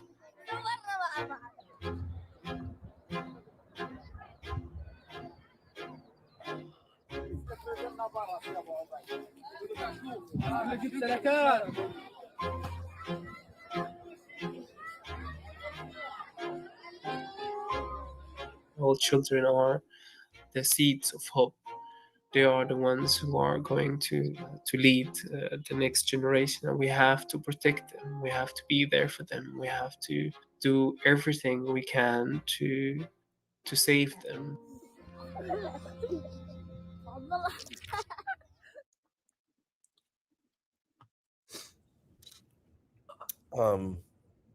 I need a moment here. Okay. Do you want me to go? Yeah, go ahead. Unless Chuck wants to come in now, or that's beautiful. I'm gonna go back to that video personally on a regular basis to remind myself of what life should be like for these children. You know, what life should be like for children everywhere, the children of Sudan, the children of Yemen, the children in every part of the world who were suffering, the children of the United States whose cities are being occupied by police and whose lives are being ravaged by poverty. So like, but they did studies. A lot of the work, interestingly, a significant part of the work on trauma in certain types of it was based on the Nazi Holocaust. Right. They found that trauma can be so significant that it can literally change the way your genes express themselves. And that those changes can be passed down generationally. It's called epigenetics. And yeah, I mean, this is hard science. And so in my presentations on trauma, I refer to the studies which show children and grandchildren of Holocaust survivors from Germany, Ukraine, all over Europe, those Jewish families have suffered, and that they may be more likely to have PTSD. They noticed this in babies of mothers who were pregnant and witnessed the attacks of 9/11. Right? So this is the same process. But is it an ironic that a lot of this research started, one of the premier researchers on trauma, Gabor Mate, he's Aaron Mate's father. He's an author, a doctor, and an expert in trauma, globally renowned. I just learned that last week, by the way. Yeah, I knew both of them, but I didn't put it together. Yeah, it's great. And I've met both of them, and they're both awesome. I did some work with Gabor Mate on child abuse at a conference. And he's a survivor, but he talks about this as well. So, like, I don't think people are getting what's happening in Gaza right now, what's been happening in the West Bank. It's been going on for decades. What's happening now is just unfathomable. The effects on these children will last a lifetime. And it'll affect their children. That's right. And yeah, I'm here, guys. Like I said, this is this is very triggering for me. This is why I don't typically cover things that happens to kids, because this shit well, maybe let me just say this part for checking out, pass it to you. Like this is the type of I don't know what level, like what needs to happen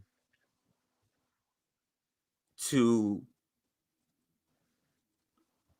um, what do you need to see to understand what's happening over there? Like, what else do you need to see that this is a genocide? What else do you need to see when you see these kids and the reactions? I seen the trembling video.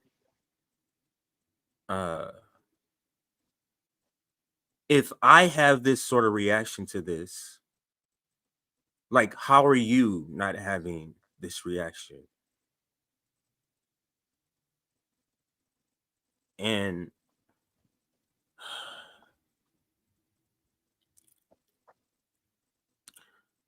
like, if this were to happen to my child,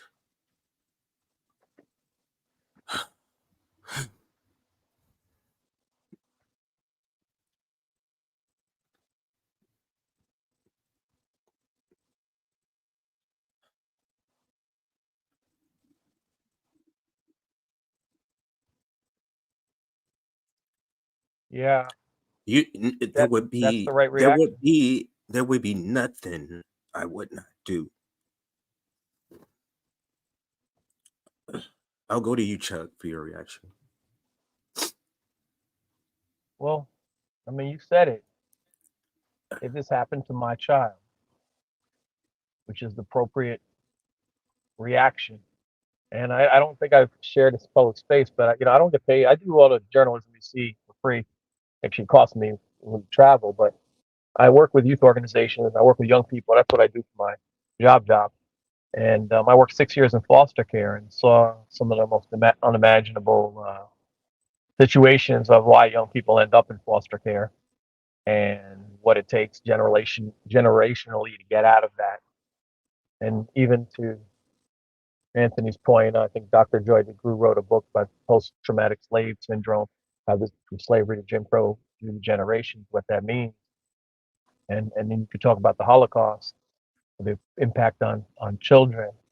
But see what you said, CJ, which has you move, CJ, which moves all of us, is if it was my child. And the one thing that the Zionists and others are opposed, they don't see the Palestinian kid as their child. You see subhuman language. You see they're human animals called by Israeli leadership. That's what they say. And the whole history of oppression and genocide is making humans subhuman. And then you're not committing a human rights crime in their mind because they're not human. That's what was done to Jews in the Holocaust. We're vermin. They call us rats. They call us vermin. You can look at all the language. And now Israel and the leadership are doing the same thing of how they look at Palestinians. So we're really come back to racism, white supremacy, Islamophobia. You talk about slaves, and slaves were talked about in that way. When there was movement intellectually toward abolition before the Civil War, they trotted out scientists who made slavery acceptable. And they talked about they're not human, and they brought out charts. Black people aren't human, and this is why slavery must be. And these scientists were respected. So there's always been a history of the oppressor justifying their genocide, justifying their oppression, justifying their slavery, justifying their apartheid by calling the other subhuman. And once you do that, then it's no longer a human rights crime. And that's the difference here. So I think when you really get boil down to the end of it, assuming you have the correct information, we're talking about white supremacy here. We're talking about a group that does not believe the other group is equal, and therefore we can do anything to them. Absolutely. And thank you both for sort of filling in here while I have this moment here. It's But deep, man. Yeah, I'll be fine in a second. We love you, CJ. Yes, thank you, and I Yes, love sir. you guys too. This is now I got people calling me, so let's see people that are See, watching. they care about you. Well, I'm glad they're calling you. If I could, Yeah, go ahead.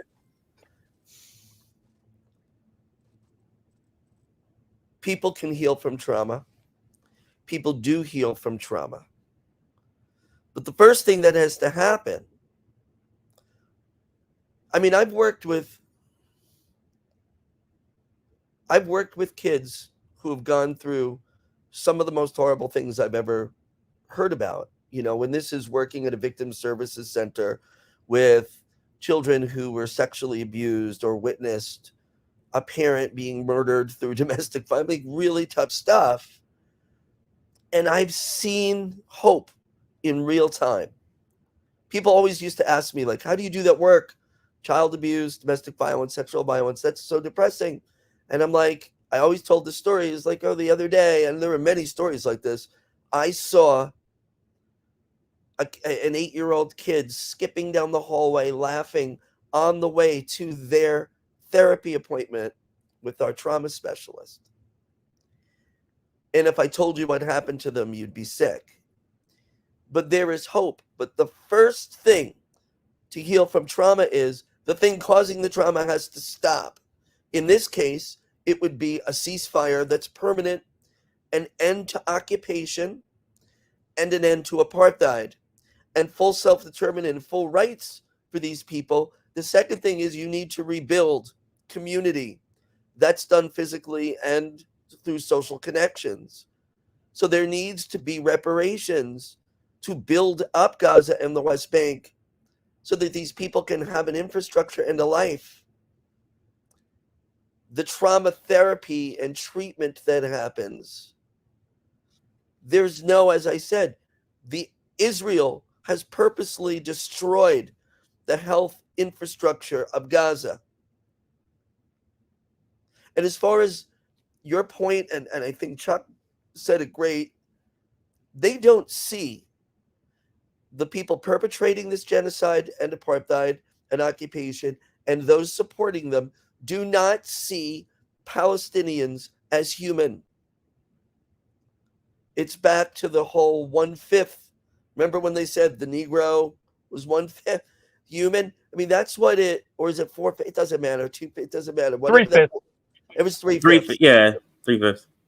But it's that rationalization that needs to be addressed. But I've done work with the Orthodox community, working with child abuse. I've been worked very close with rabbis who ran Jewish, they call them shuls in schools, with people from synagogues and temples where children had been abused. We did this very quietly because they needed our help. So it wasn't in the news, but I'll tell you, the good people that stood up for these kids told me, I know nothing about, the Jewish traditions. I grew up Catholic. Told me that one of the traditions is that we view all children as our children. So that's why when Jewish Voices for Peace stands up, they are literally walking the walk. Because it is not a Jewish tradition to destroy another person's life. It is not. And that's why when this is not about religion, because if it were about religion, none of this would be happening. We need Americans, people listening to this, to pressure our representatives and the media to completely change what they're doing, to see Palestinians as human. These children need to heal. And those who know about trauma need to stand up.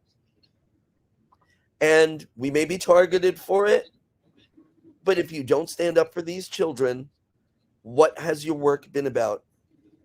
And Gabor Mate, he stood up, and he's a trauma expert. I can go down the list of some other trauma experts who need to raise their voices. Dr. Bruce Perry, who's wonderful, needs to speak out if he hasn't already. Dr. Bessel van der Kolk, Judith Herman. So a whole bunch of people out there, and people running these institutes and these organizations, places that I've worked at, need to stand up and talk about this. The schools that I work at, social work departments, psychiatry, medical schools, You need to talk about it. I've talked to colleagues at the schools when the protests were happening who said, I know what's happening there is awful, but we've got problems here too. And I'm like, actually, they're connected. They are connected. The problems we are dealing with in the United States are connected to our horrendous marriage to empire and genocide. They're not separate issues. So Absolutely. schools need to stand up, people need to stand up, and we need to stand up for these children. Absolutely. Thank you for that, and everybody in the comments, kind words. Let's get to the next part of this, and we're now winding down towards the last segment or two in the show. We got maybe one or two more segments. But I did want to show this before we close out this segment, just to show this headline or picture. This is from, I think, Middle East Eye, I think is the name of the publication. More than 10 children per day lose a limb in Gaza. So that's a fact to know. And then here, I thought this was a feel-good story here, sort of along the lines of the previous video, just trying to address, talk about, have discussion about the trauma of Palestinian kids. When people look at a child's painting, they usually expect to see happy faces, sunshine, blue skies, and family members. But instead, here we're looking at blood, rubble, and fire. It's because these paintings are done by Gaza children who have been exposed to violence for most of their lives. In 2008, a Palestinian girl named Mona lost 26 members of her family during Operation Cast Lead. The little girl tried to cope with her emotions through pictures. This inspired writer and activist Abdullah Aytekin to provide paper, paint, and pencils to schools in Gaza so that children could express what they witnessed. Turkey's First Lady Emine Erdogan and Communications Director Fahrettin Altun have attended the opening of the exhibition. It is at Istanbul's Taksim Square. Organized by the Turkish Directorate of Communications, Bulletproof Dreams Gaza Child Painters exhibition reveals those paintings. Nearly 300 paintings are on display and they reflect pain and sorrow, yet they also show Gazan children's hopes and resilience. The paintings explore what it's like to be a child in Gaza, and as some of the children who painted these are no longer with us, the month-long exhibition invites people to come and witness their stories and suppress. Imagine that. Some of the kids who painted these paintings at this exhibit are dead. Just incredible. I have a question, I guess, in your field. What would you say paintings like this say? Like if you saw a painting from a child that looked like this, that looked, fire and dead bodies and blood and stuff like that, what is that? What does that say, or what do you do? I don't think about anybody something like that. I don't think anybody needs a degree to read what this is saying. Kids use art. We did it a lot at the center where both centers that I worked at, where there were child victims, using art to process their trauma and pain. Kids that have been through the worst of the worst and who haven't had the opportunity to heal yet will express themselves artistically with some of the most horrific images. And one of the things that we would see as kids go through treatment is their expression through art and play therapy would change. And that was a good indication that the trauma was healing. These kids have no opportunity to heal. You look at this, all they see, remember when you're little, you get your information about what the world is in the first few years of your life. And if that's been occupation, apartheid, and now genocide, that's all you know. Me, because CJ, I think, our lives have been very different when it comes to the trauma we dealt with as children and what you've experienced. Mm-hmm. You talked about it very eloquently. But as adults, we have perspective. Good adults can say, that's terrible what's happening in Gaza. It's horrendous what's happening in the West Bank. Knowing that life is not supposed to be that way. But children growing up there don't know anything else. So of course their art shows visions of the world on fire because their worlds have been on fire their entire lives. It's heartbreaking. It's an injustice. And people who know and understand trauma, open your mouths and do something and stand up. Because these kids, that's why I keep going back to that video. I'm glad you showed it of the kids playing and dancing. There needs, this should not be a controversial statement. There needs to be laughter in Gaza again. That's what I want for those people and those kids. That's not anti-Semitic. That's not anti-American. There needs to be laughter in Gaza. And if that simple thought seems controversial to you or not important, you're not human. Absolutely. You give a crayon to a kid, they're going to draw flowers. They're going to draw a house. They're going to draw smiling faces. A kid that hasn't been traumatized. Give them crayons. They'll draw a little animal, a pig, an elephant, whatever, and they're all smiling. These kids haven't seen any of that.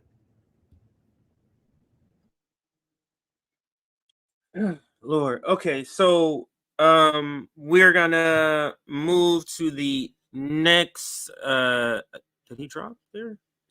Or is he there? Okay. We're gonna move to the next part of this, and it's still Palestine. I'm sorry, yeah, it's still occupied Palestine, but I do want to move to some of the protests. Okay, Anthony said he's still here. No, I was making sure Anthony was still here. So I do want to move to some of the protest here. Let's see here. Do I have a banner for this? Let's put up a new tag. So let's talk about, what is it called? Shut It Down. Pro-Palestinian. Let's do that. Okay, so you talking about Saturday? No, well, we're gonna get to that. So let's talk about some of the protests that's been going on, huge, CJ. And then so let's talk about Saturday. Let's talk about Saturday first. So January 13th. Talk about what January 13th. What's coming up for January 13th? I'll pull up the graphic here. Yeah. Okay, here we go. That's generally once a month there's a national protest in Washington, D.C. And there was one November, October, and November, December, January. It went from the tens of thousands to the hundreds of thousands.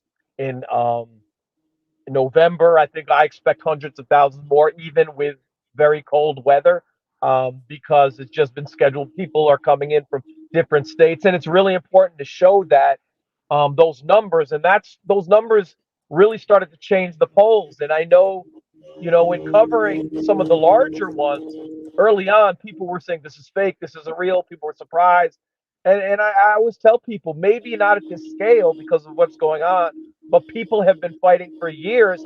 The big cameras just weren't there, and now with the outrage, those crowds have swelled, and people know what they see. We have a generation coming up with cell phones. They could see the truth. We couldn't see the truth growing up. I couldn't see the truth growing up. It was hidden from me. I didn't have a cell phone to circumvent CNN. Now we do. So we have these other truths, independent media, social media, Twitter, TikTok, IG, all of it. And young people are seeing the lies that they're being told, and they're coming out and saying, no more genocide. And that's a great way to sum up just overall this segment. But let's get into some of the sort of footage, and this is the upcoming. So if you want to attend this one, let me give the website is March for Gaza, and there's the number 4. So March, MARCH, the number 4, and then Gaza, GAZA.org. You go there to find a bus near you, and it's January 13th. That's this Saturday, 1 p.m. I'm almost sure that that's Eastern. Doesn't say it, but I'm almost sure. Yeah. Yes, it is.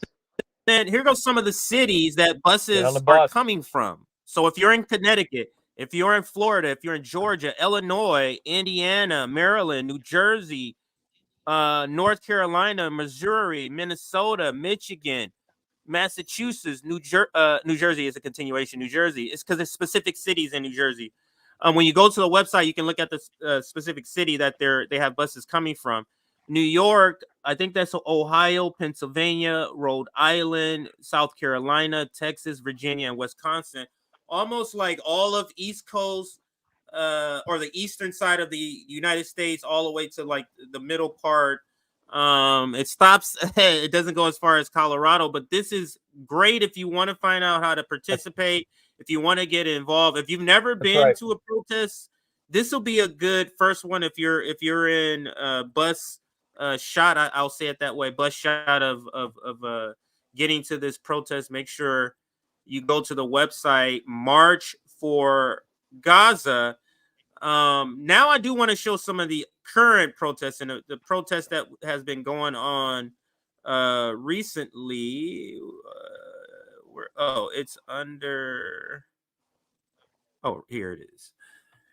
Both of you have been posting a lot of protests, and you generally post a lot of protests. I want to go to LA one of had your some good ones near you. Yes, they just had a good protest this past weekend. As a matter of fact, there was a protest this past weekend. Here, this first one here, this is breakthrough news. Pro-Palestinian protests block entrance to New York. This one says New York Stock Exchange. So this first one is the New York Stock Exchange, and I'll play it as a short video. But let's watch.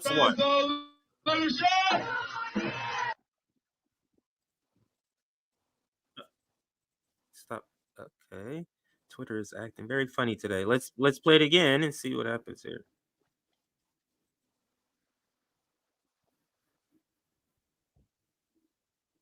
Okay.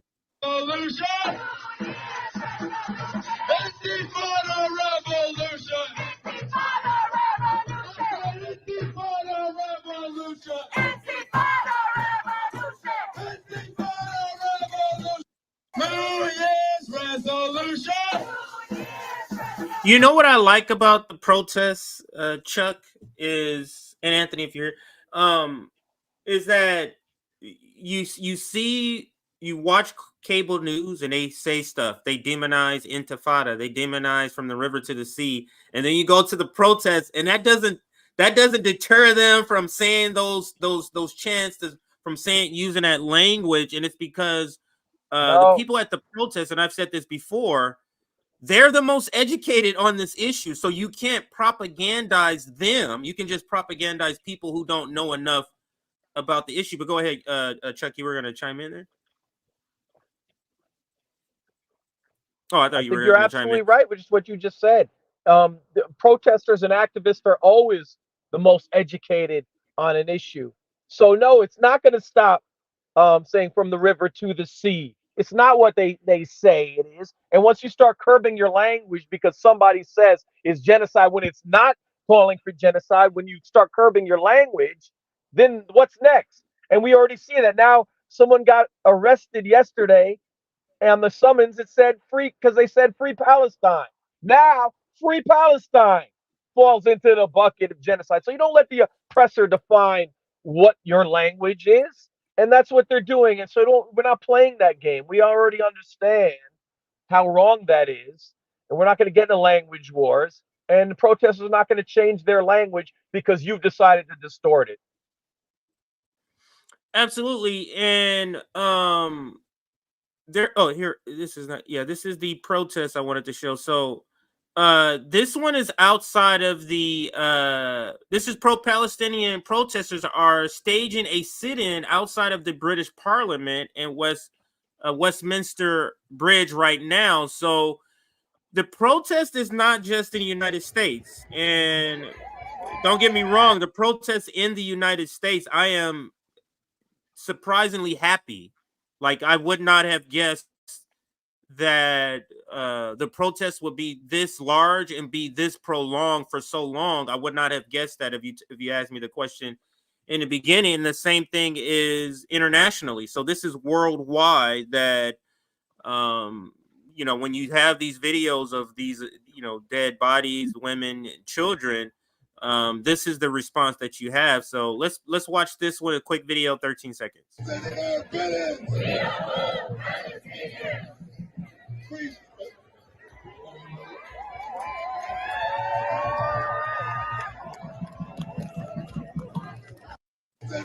Now in the news, Chuck, they can pretend like they don't see this, like they can just not report on it. But they mostly do. But the establishment, like the people in DC, in the government, they may not talk about it on camera, but they're definitely talking about how long this has been going on. They definitely talking about how big this is. They're definitely talking about how it's international. Is there anything that you have seen? Because I know you report from DC. Is there on the ground in any of these protests? Has there ever been any sort of government representative that's out there that's at least trying to understand people or anything like that? What have you seen when you're on the ground? Well, this is the first time I've been doing this 10 years, and maybe 10 years ago, the first public figure I ever saw, this is in 2014 when it was really taboo, was Dr. Cornel West. He's the only public figure out there, and probably the only guy of any fame that I would see out there. Never a government official. More recently, this year, you've had a few. I would say the two most steadfast are Cori Bush and Rashida Tlaib. And then more recently, 12 others joined, and that has now swelled to about, I think, 40 or 50 calling for a ceasefire. But you're having people switch now that the people in the street have given them cover to do so. So you might have seen Jamal Bowman might have talked one way a little while ago, had trepidation, and he might be saying some more strong words about a ceasefire. So when we see that, we have to understand the people are doing that. The people in the streets, the thousands, the hundreds of thousands, are opening up a pathway for those on the fence. I got this AIPAC money here. What should I do? Now you can say something. And particularly, I also want to honor some of the Jewish protests that are in the Rotunda, that are in Grand Central Station, that are in the capital, Sacramento, that make it impossible to say this is anti-Semitic. That being against genocide is anti-Semitic. So that's an important component, because people have never seen anti-Zionist Jews in such mass, in such solidarity before in the same place, in ways that you cannot ignore.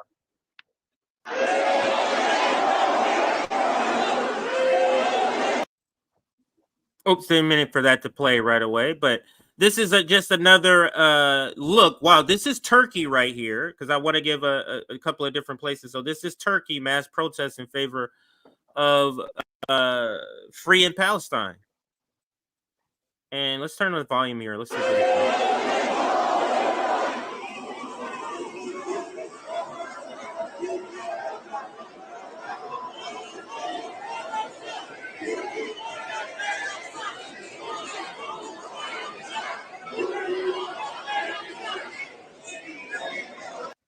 Imagine being Israel, and you are telling the world that you are the good guys, that you are on the side of righteousness and history and humanity, as the world is showing you they're against you. Like, how does Israel sell the idea that they are the good guys, as literally millions of people are out in the streets worldwide for the last 3 months protesting. This is the reason why I think that we are at in a moment with this Occupy Palestine, where there's a point of no return. Like, I'm not saying Israel's going to go away for Israel, the state of Israel, but there's never going to be the same after this last sort of Nakba that has happened. But I'll give the professor a chance to kind of comment on a protest. I know you've been going there. I know Colombia is so both of you. So I'm glad both of you are here, because both of you have been either reporting on it or at least close in proximity to this protest, you being on a college campus and you being in DC. So I'm curious to see with Anthony, what you think of just all the protests, most recent protests that is still going on, the fact that it's still prolonged. Because you would the powers that be would assume, wow, as time goes on, the amount of people protesting should start to dwindle, but it seems to be increasing to me. So Anthony, if you wanted to speak on that, then we'll go and get Chuck's final. Sure, and props out to anybody who isn't yet familiar with Chuck's work. Chuck's gone all over, and it's not just since October 7th. Chuck's gone all over to support Stop Cop City, to cover these protests, and give us a window into what's going on in these protests in a way that the mainstream media just does not want to and chooses not to. So thank you for that work. I'm lucky to be living in New York. We've got daily protests within our lifetimes. Palestine they're doing protests almost every day somewhere in New York City. We had a massive protest on Long Island a little over a month ago. And, in my work as a trauma expert and who's been a director at 2 victim services agencies, I was interviewed by local press all the time. So I know these producers, and I was on my way to the Long Island protest, and I called the local News 12 Long Island, and I know these guys, and I said, hey, just want to alert you that there's going to be a big protest in Nassau County on Long Island, and and I hope you'll be there. And they're like, we're aware. So I went there. They were not there. There were to get over 1,000 people on Long Island to protest. It was a beautiful ceasefire now, anti-occupation, anti-apartheid rally, and no coverage in Long Island's daily newspaper, zero coverage on from any of the local affiliates of networks or News 12 Long Island. And they knew about the protest because I spoke with them about it.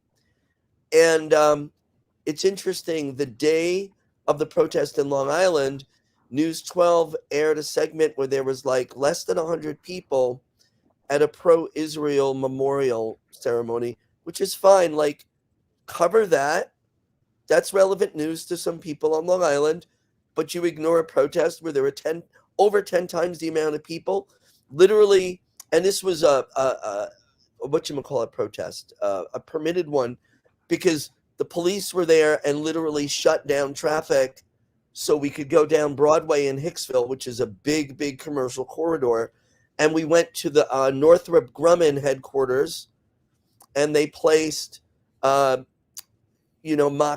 body bags of children and babies at the base of the Northrop Grumman entrance. This is a big story not being covered. So it's people like Chuck, and it's the Instagram accounts for like Within Our Lifetime Palestine that are covering these. Every protest in the United States, and you can see the footage of this, the ones I've been at, the ones that I see the footage at in New York, every single protest, they are saying Genocide Joe has got to go. And the entire crowd is saying it. And they're calling out occupation and apartheid. It's not just for a ceasefire. It is absolutely for a permanent ceasefire. And these people who are protesting are calling for an end to occupation, Israeli occupation and apartheid, and this genocidal mania that's been going on there. I would say it is not inaccurate to say before this, the George Floyd anti-police violence protests were the largest sustained protest movement in the United States. And I will say at this point, not just in the United States, but globally, the pro-Palestinian solidarity marches, this is the biggest, longest sustained protest movement in history ever. And the media is doing themselves no favors, mainstream media, by ignoring it because they look like a joke. And even on CNN, which I forced myself to watch yesterday, when they talked about the protesters interrupting the genocide enablers' speech at the AME church, they didn't play all the words. You couldn't audibly hear the person saying what we just saw. You know, we need a ceasefire now if you care about lives lost. They didn't have that as audible. They are trying to hide it, but people are seeing it on their timelines. Even people that are apolitical, they're seeing it on Facebook, Instagram, and Twitter. And of course on TikTok. So I'm loving the protests. And I will tell you, they are getting bigger. I had a colleague at one of the schools say to me, you know, and she's sympathetic to, not very political, but sympathetic. And they said, well, I mean, basically, this isn't going to continue once the new semester starts. And I said, you were mistaken. These students are more radicalized now than they were a month ago. And more people are dead. The genocide has kept going. And after, if the bombs and bullets stop tomorrow, death, disease, and hunger are going to kill many more that have been killed by bombs and bullets already. This story's not going away. The protests are not going away. They are getting larger. And I don't think the people who find these things inconvenient have any idea what this impact will be. This is a shift in awareness. The emperor has no clothes. And people see it. You're supporting, you know, we could argue with mainstream Democrats, the vote blue no matter who crowd. And we could talk about Medicare for all and go back and forth. This ain't Medicare for all, darling. This is fucking genocide. And if you're willing to overlook it, you are putting yourself literally on the ass heap of history. People are not having this. And just look at the numbers in the polls. Biden dropping with younger voters, losing to Trump with Latino voters, losing to Trump with Muslim and Arab voters. Yeah, that's crazy. I've never seen that. Yeah. It's a realignment. And for every person that protests, there's 1,000 people who just for whatever reason, they have a disability, whatever it is, that they can go there, that they can't be there personally, or 10,000 people. So it's not just the people that are protesting. And one thing I want to give a shout out to India Moore. India Moore is a non-binary trans actor who's worked on Golden Globe and Emmy nominated and awarded TV shows like Pose. They're a resident of New York and has been prominent out there. And they're putting their career at risk, right? Because this is Hollywood. They don't like controversy like this. They're out there doing it. And their voice is just as important as anybody else's, not more important. But I kudos to them for caring more about the people of Palestine than whatever jobs they may or may not get in the future. So good. This protest movement is necessary, and thank God for it. And it gives me hope. Absolutely. And Chuck, it gives me hope too. To echo Anthony, it's fucking genocide. And what goes beyond genocide? Nothing. It's the worst of all crimes. There's nothing. And we're watching it in real time. So no, this is not going to stop. The only thing that will slow down these protests is a ceasefire. And if there's a ceasefire, there'll still be protests at a lesser degree to end the occupation, right? So this will continue, and I think that's part of the reason why you've seen it, because the audacity and caucasity of president and Congress to ignore the declining, well, first of all, the genocide, then the declining numbers, and then to not only that, double down and try to bypass Congress to send weapons to Israel, say one thing on Tuesday and say send weapons on Wednesday. And in that sense, Bree Newsom took a lot of heat for saying Biden's a dictator, but I really thought about it, right? He is a dictator, but unlike most dictators, the US president has world dictatorship power, meaning a dictator of another country, even a ruthless dictator in another country, can't do much beyond terrorize their own country. But by being able to bypass your Congress and then overrule the UN through veto power, when 153 countries, as opposed to 10, want a ceasefire, I'm going to say that again, 153 countries, and then 10 is the yay nay vote for ceasefire against. That was a few weeks ago. And to overrule that, really, Joe Biden is a world dictator against world democracy. We talk like there's some divide. There's no divide in the world. It's probably split 95-5, 90-10 at best. It's a landslide.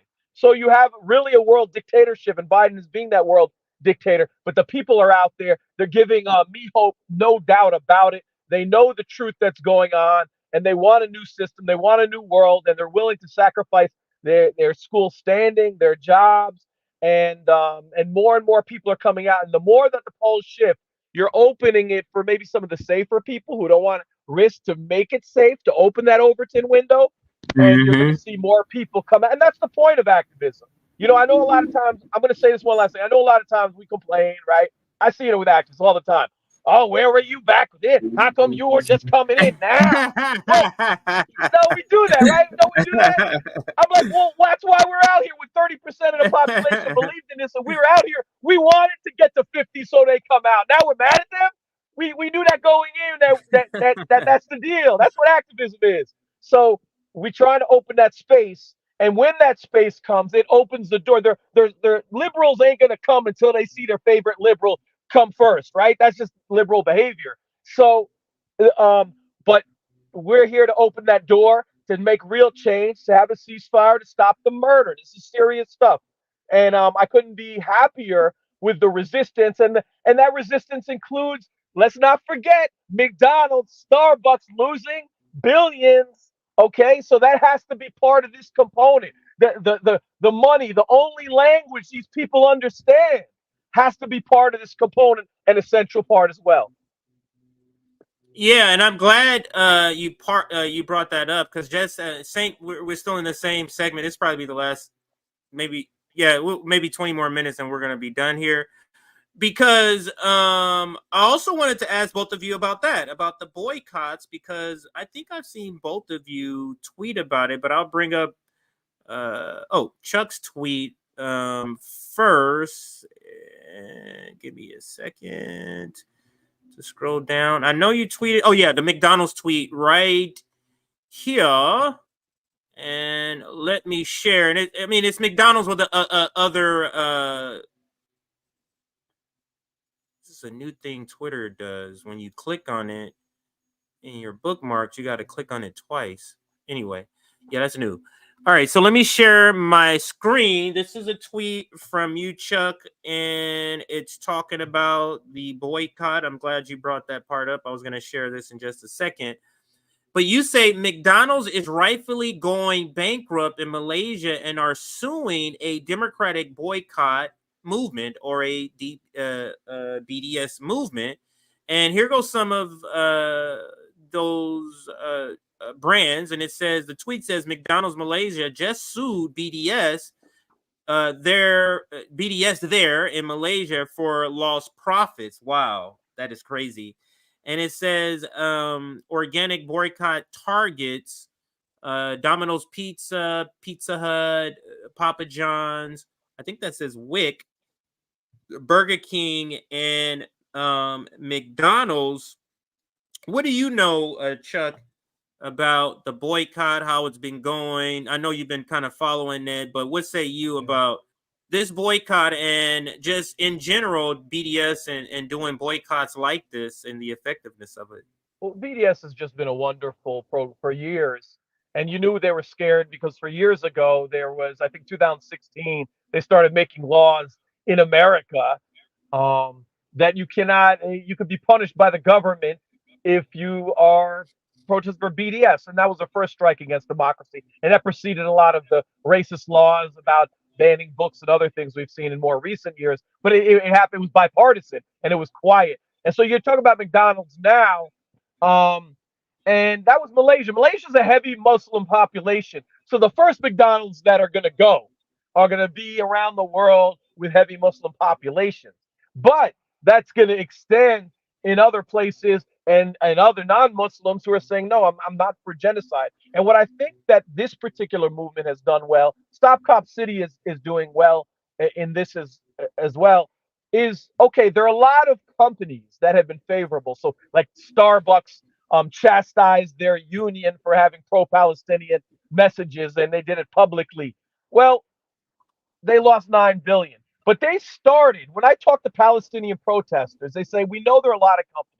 We're going to start with Starbucks and McDonald's because those are the two big dogs. I mean, McDonald's, there's a big dogs. And then the idea is that if you could take down or significantly impact the McDonald's or Starbucks, every other company is paying attention now. Every other one. And I think that's a good piece. And maybe, I think with like in Stop Cop City, and I don't know the results locally, they were focusing on Home Depot, though there were many who were part of the Atlanta Police Foundation. But I think when you talk about boycott, that's the way to go. Pick the top two. And I think Palestinian youth movement, the people I spoke to were saying that's the way to start. So we start with Starbucks, we start with McDonald's, we make some significant impact, we show the world that impact, and then we might go, oh, Pizza Hut, you're next, right? Burger King, you're next. But I think that's the right way to go, because if you give too many companies, it gets lost in the sauce.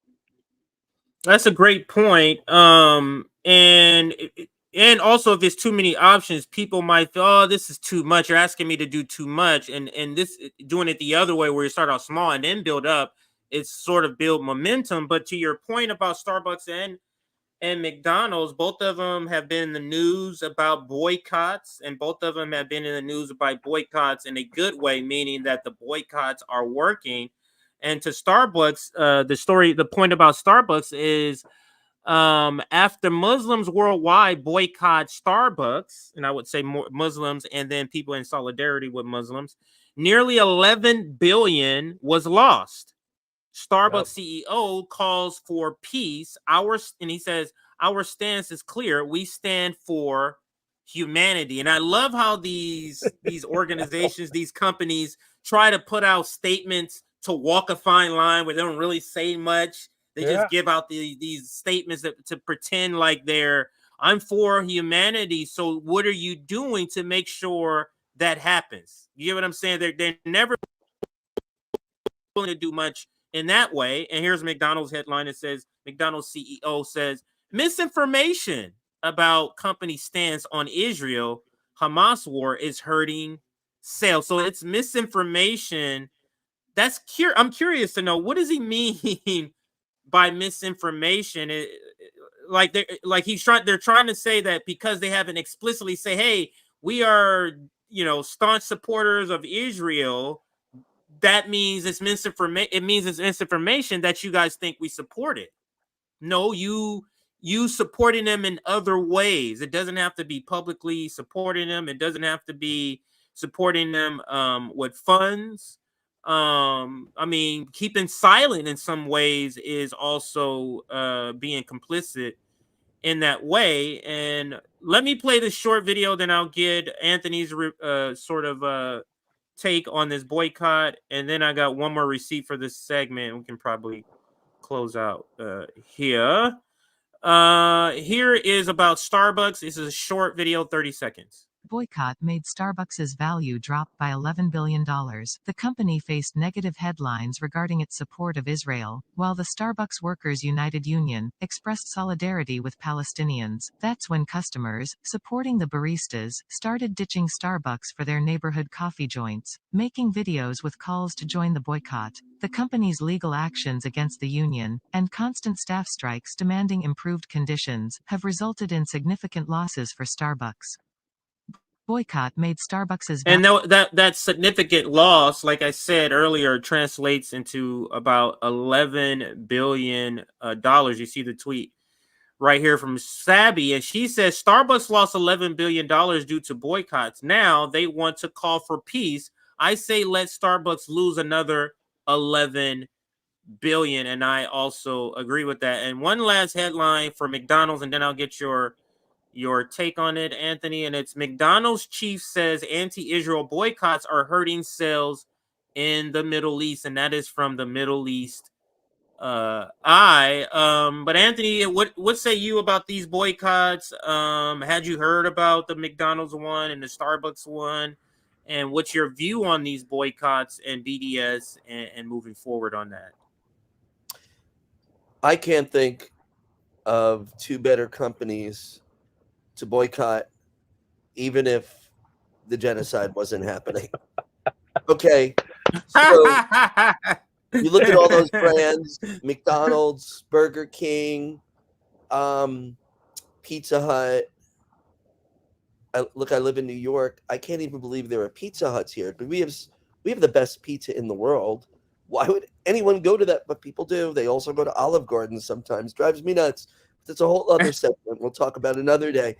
Point is, these companies are feeding people poison. It is poison. It will kill you if you eat it all the time. Eventually, it'll, and Starbucks, I mean, first of all, I don't know. I've never been a Starbucks fan. I walk in there, it smells like pee. The coffee doesn't smell good to me. And so let's just trash them. The products are garbage and they're overpriced.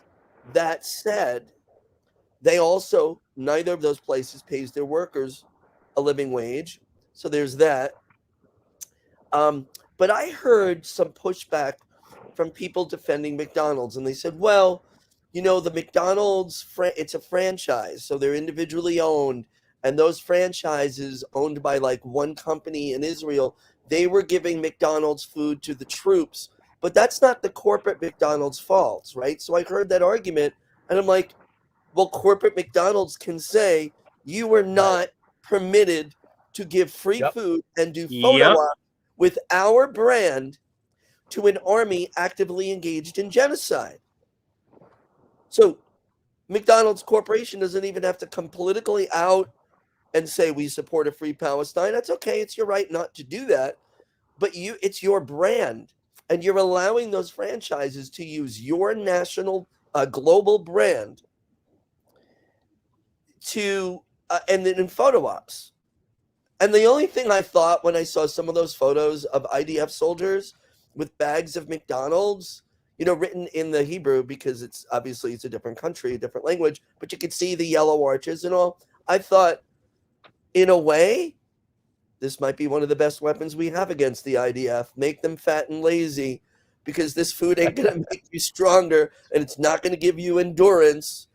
And Palestinian people aren't going anywhere. So, yeah, eat away, because that by the way, and side note, boycotts do work.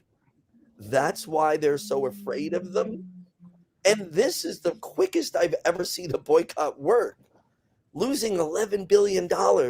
Every protest in New York and on Long Island, we stopped. You see the footage of people stop at McDonald's and Starbucks and chant outside of those places.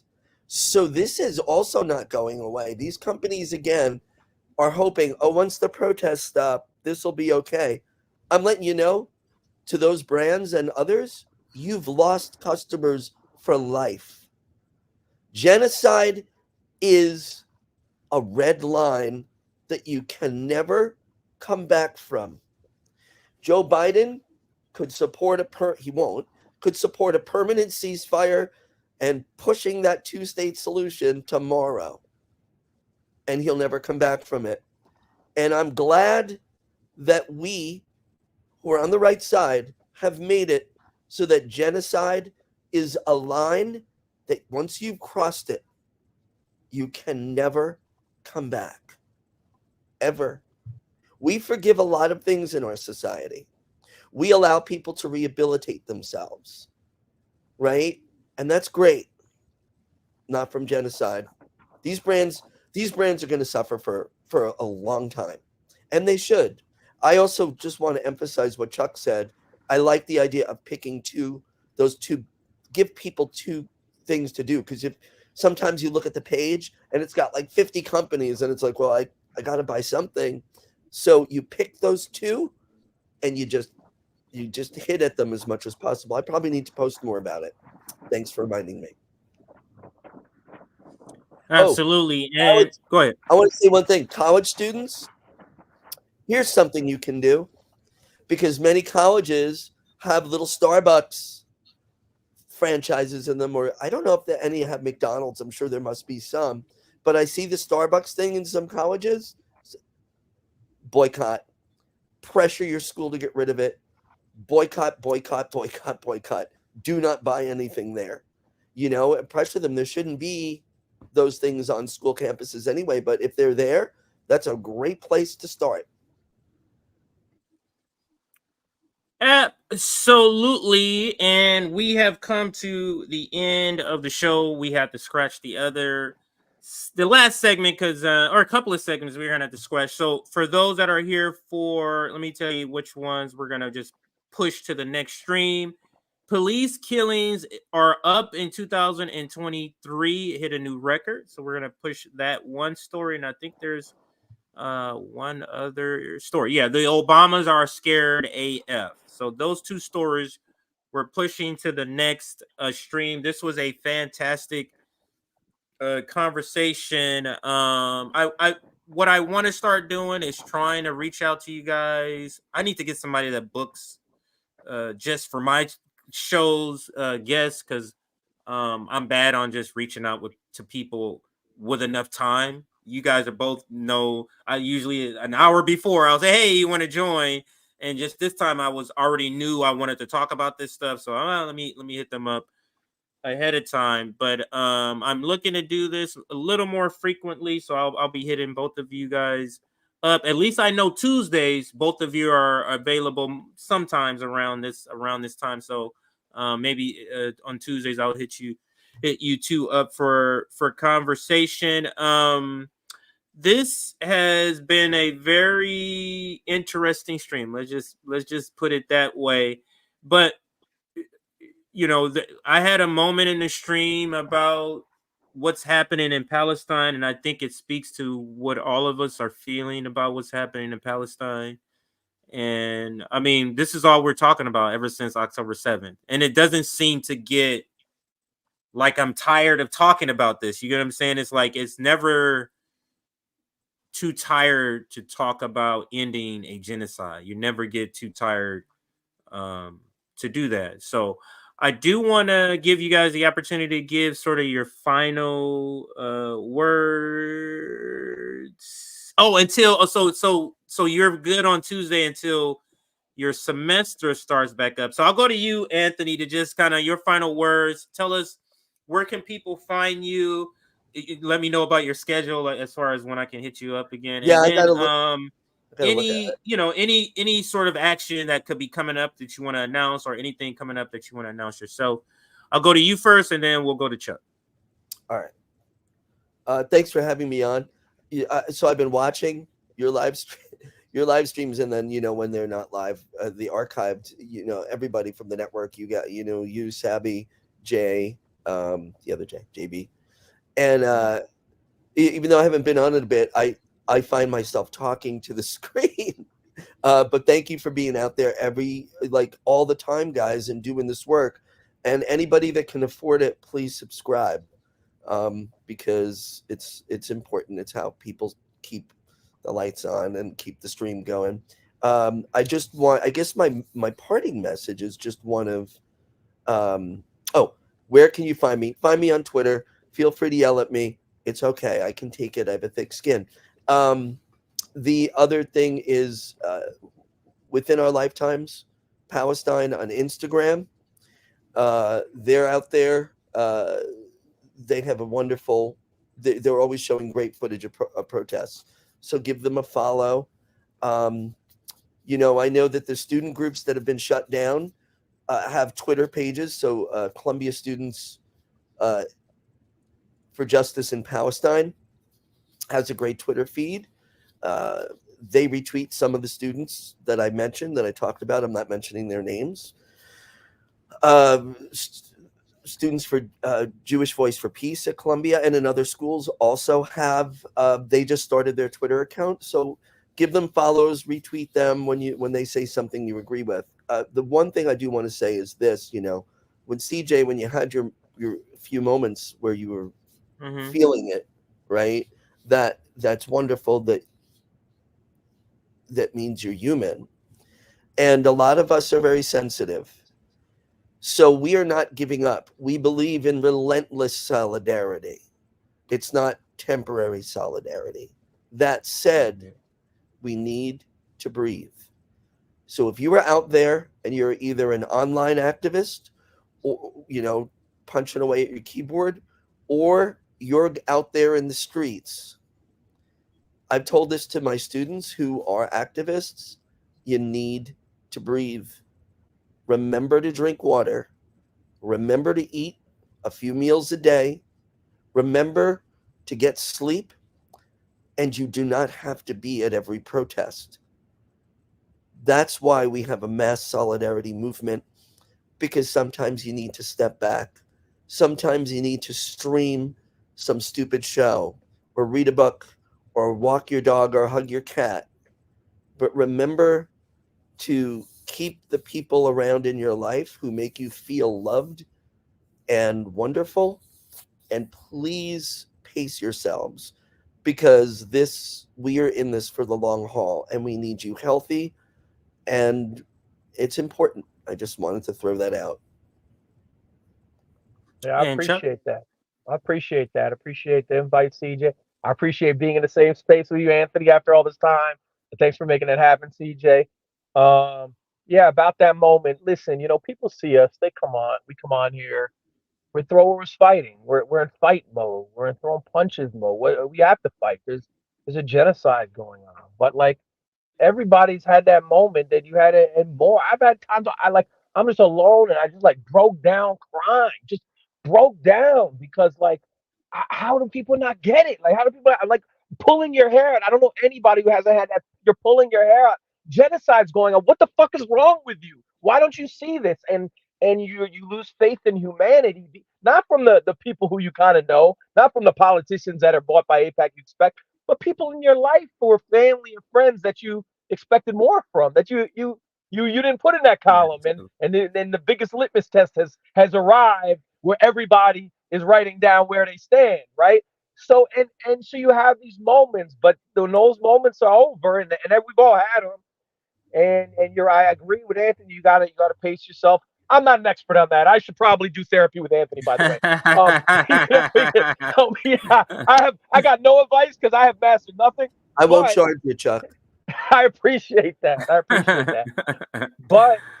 But it is, the solidarity is important. The solidarity is important. The crowds are important. We always talk about these protests in a linear point A to point B way. We don't talk about the psychological protest, what it does to people, makes them feel less alone. Me as an anti-Zionist Jew, seeing 1,000 anti-Zionist Jews being in the street, I'm like, wow, we're all together. I didn't even know that at that level. It has an effect on Palestinians seeing all these other individuals come out when you've lost your family. It has a psychological effect. I learned that when I was covering police terror. It may not have had an effect on a protest, may not have an effect on the outcome, but I know it had an effect on that mother I was interviewing, who said how much they appreciate that interview, or they appreciated when Colin Kaepernick might have said something. There's a psychological dimension that is going on.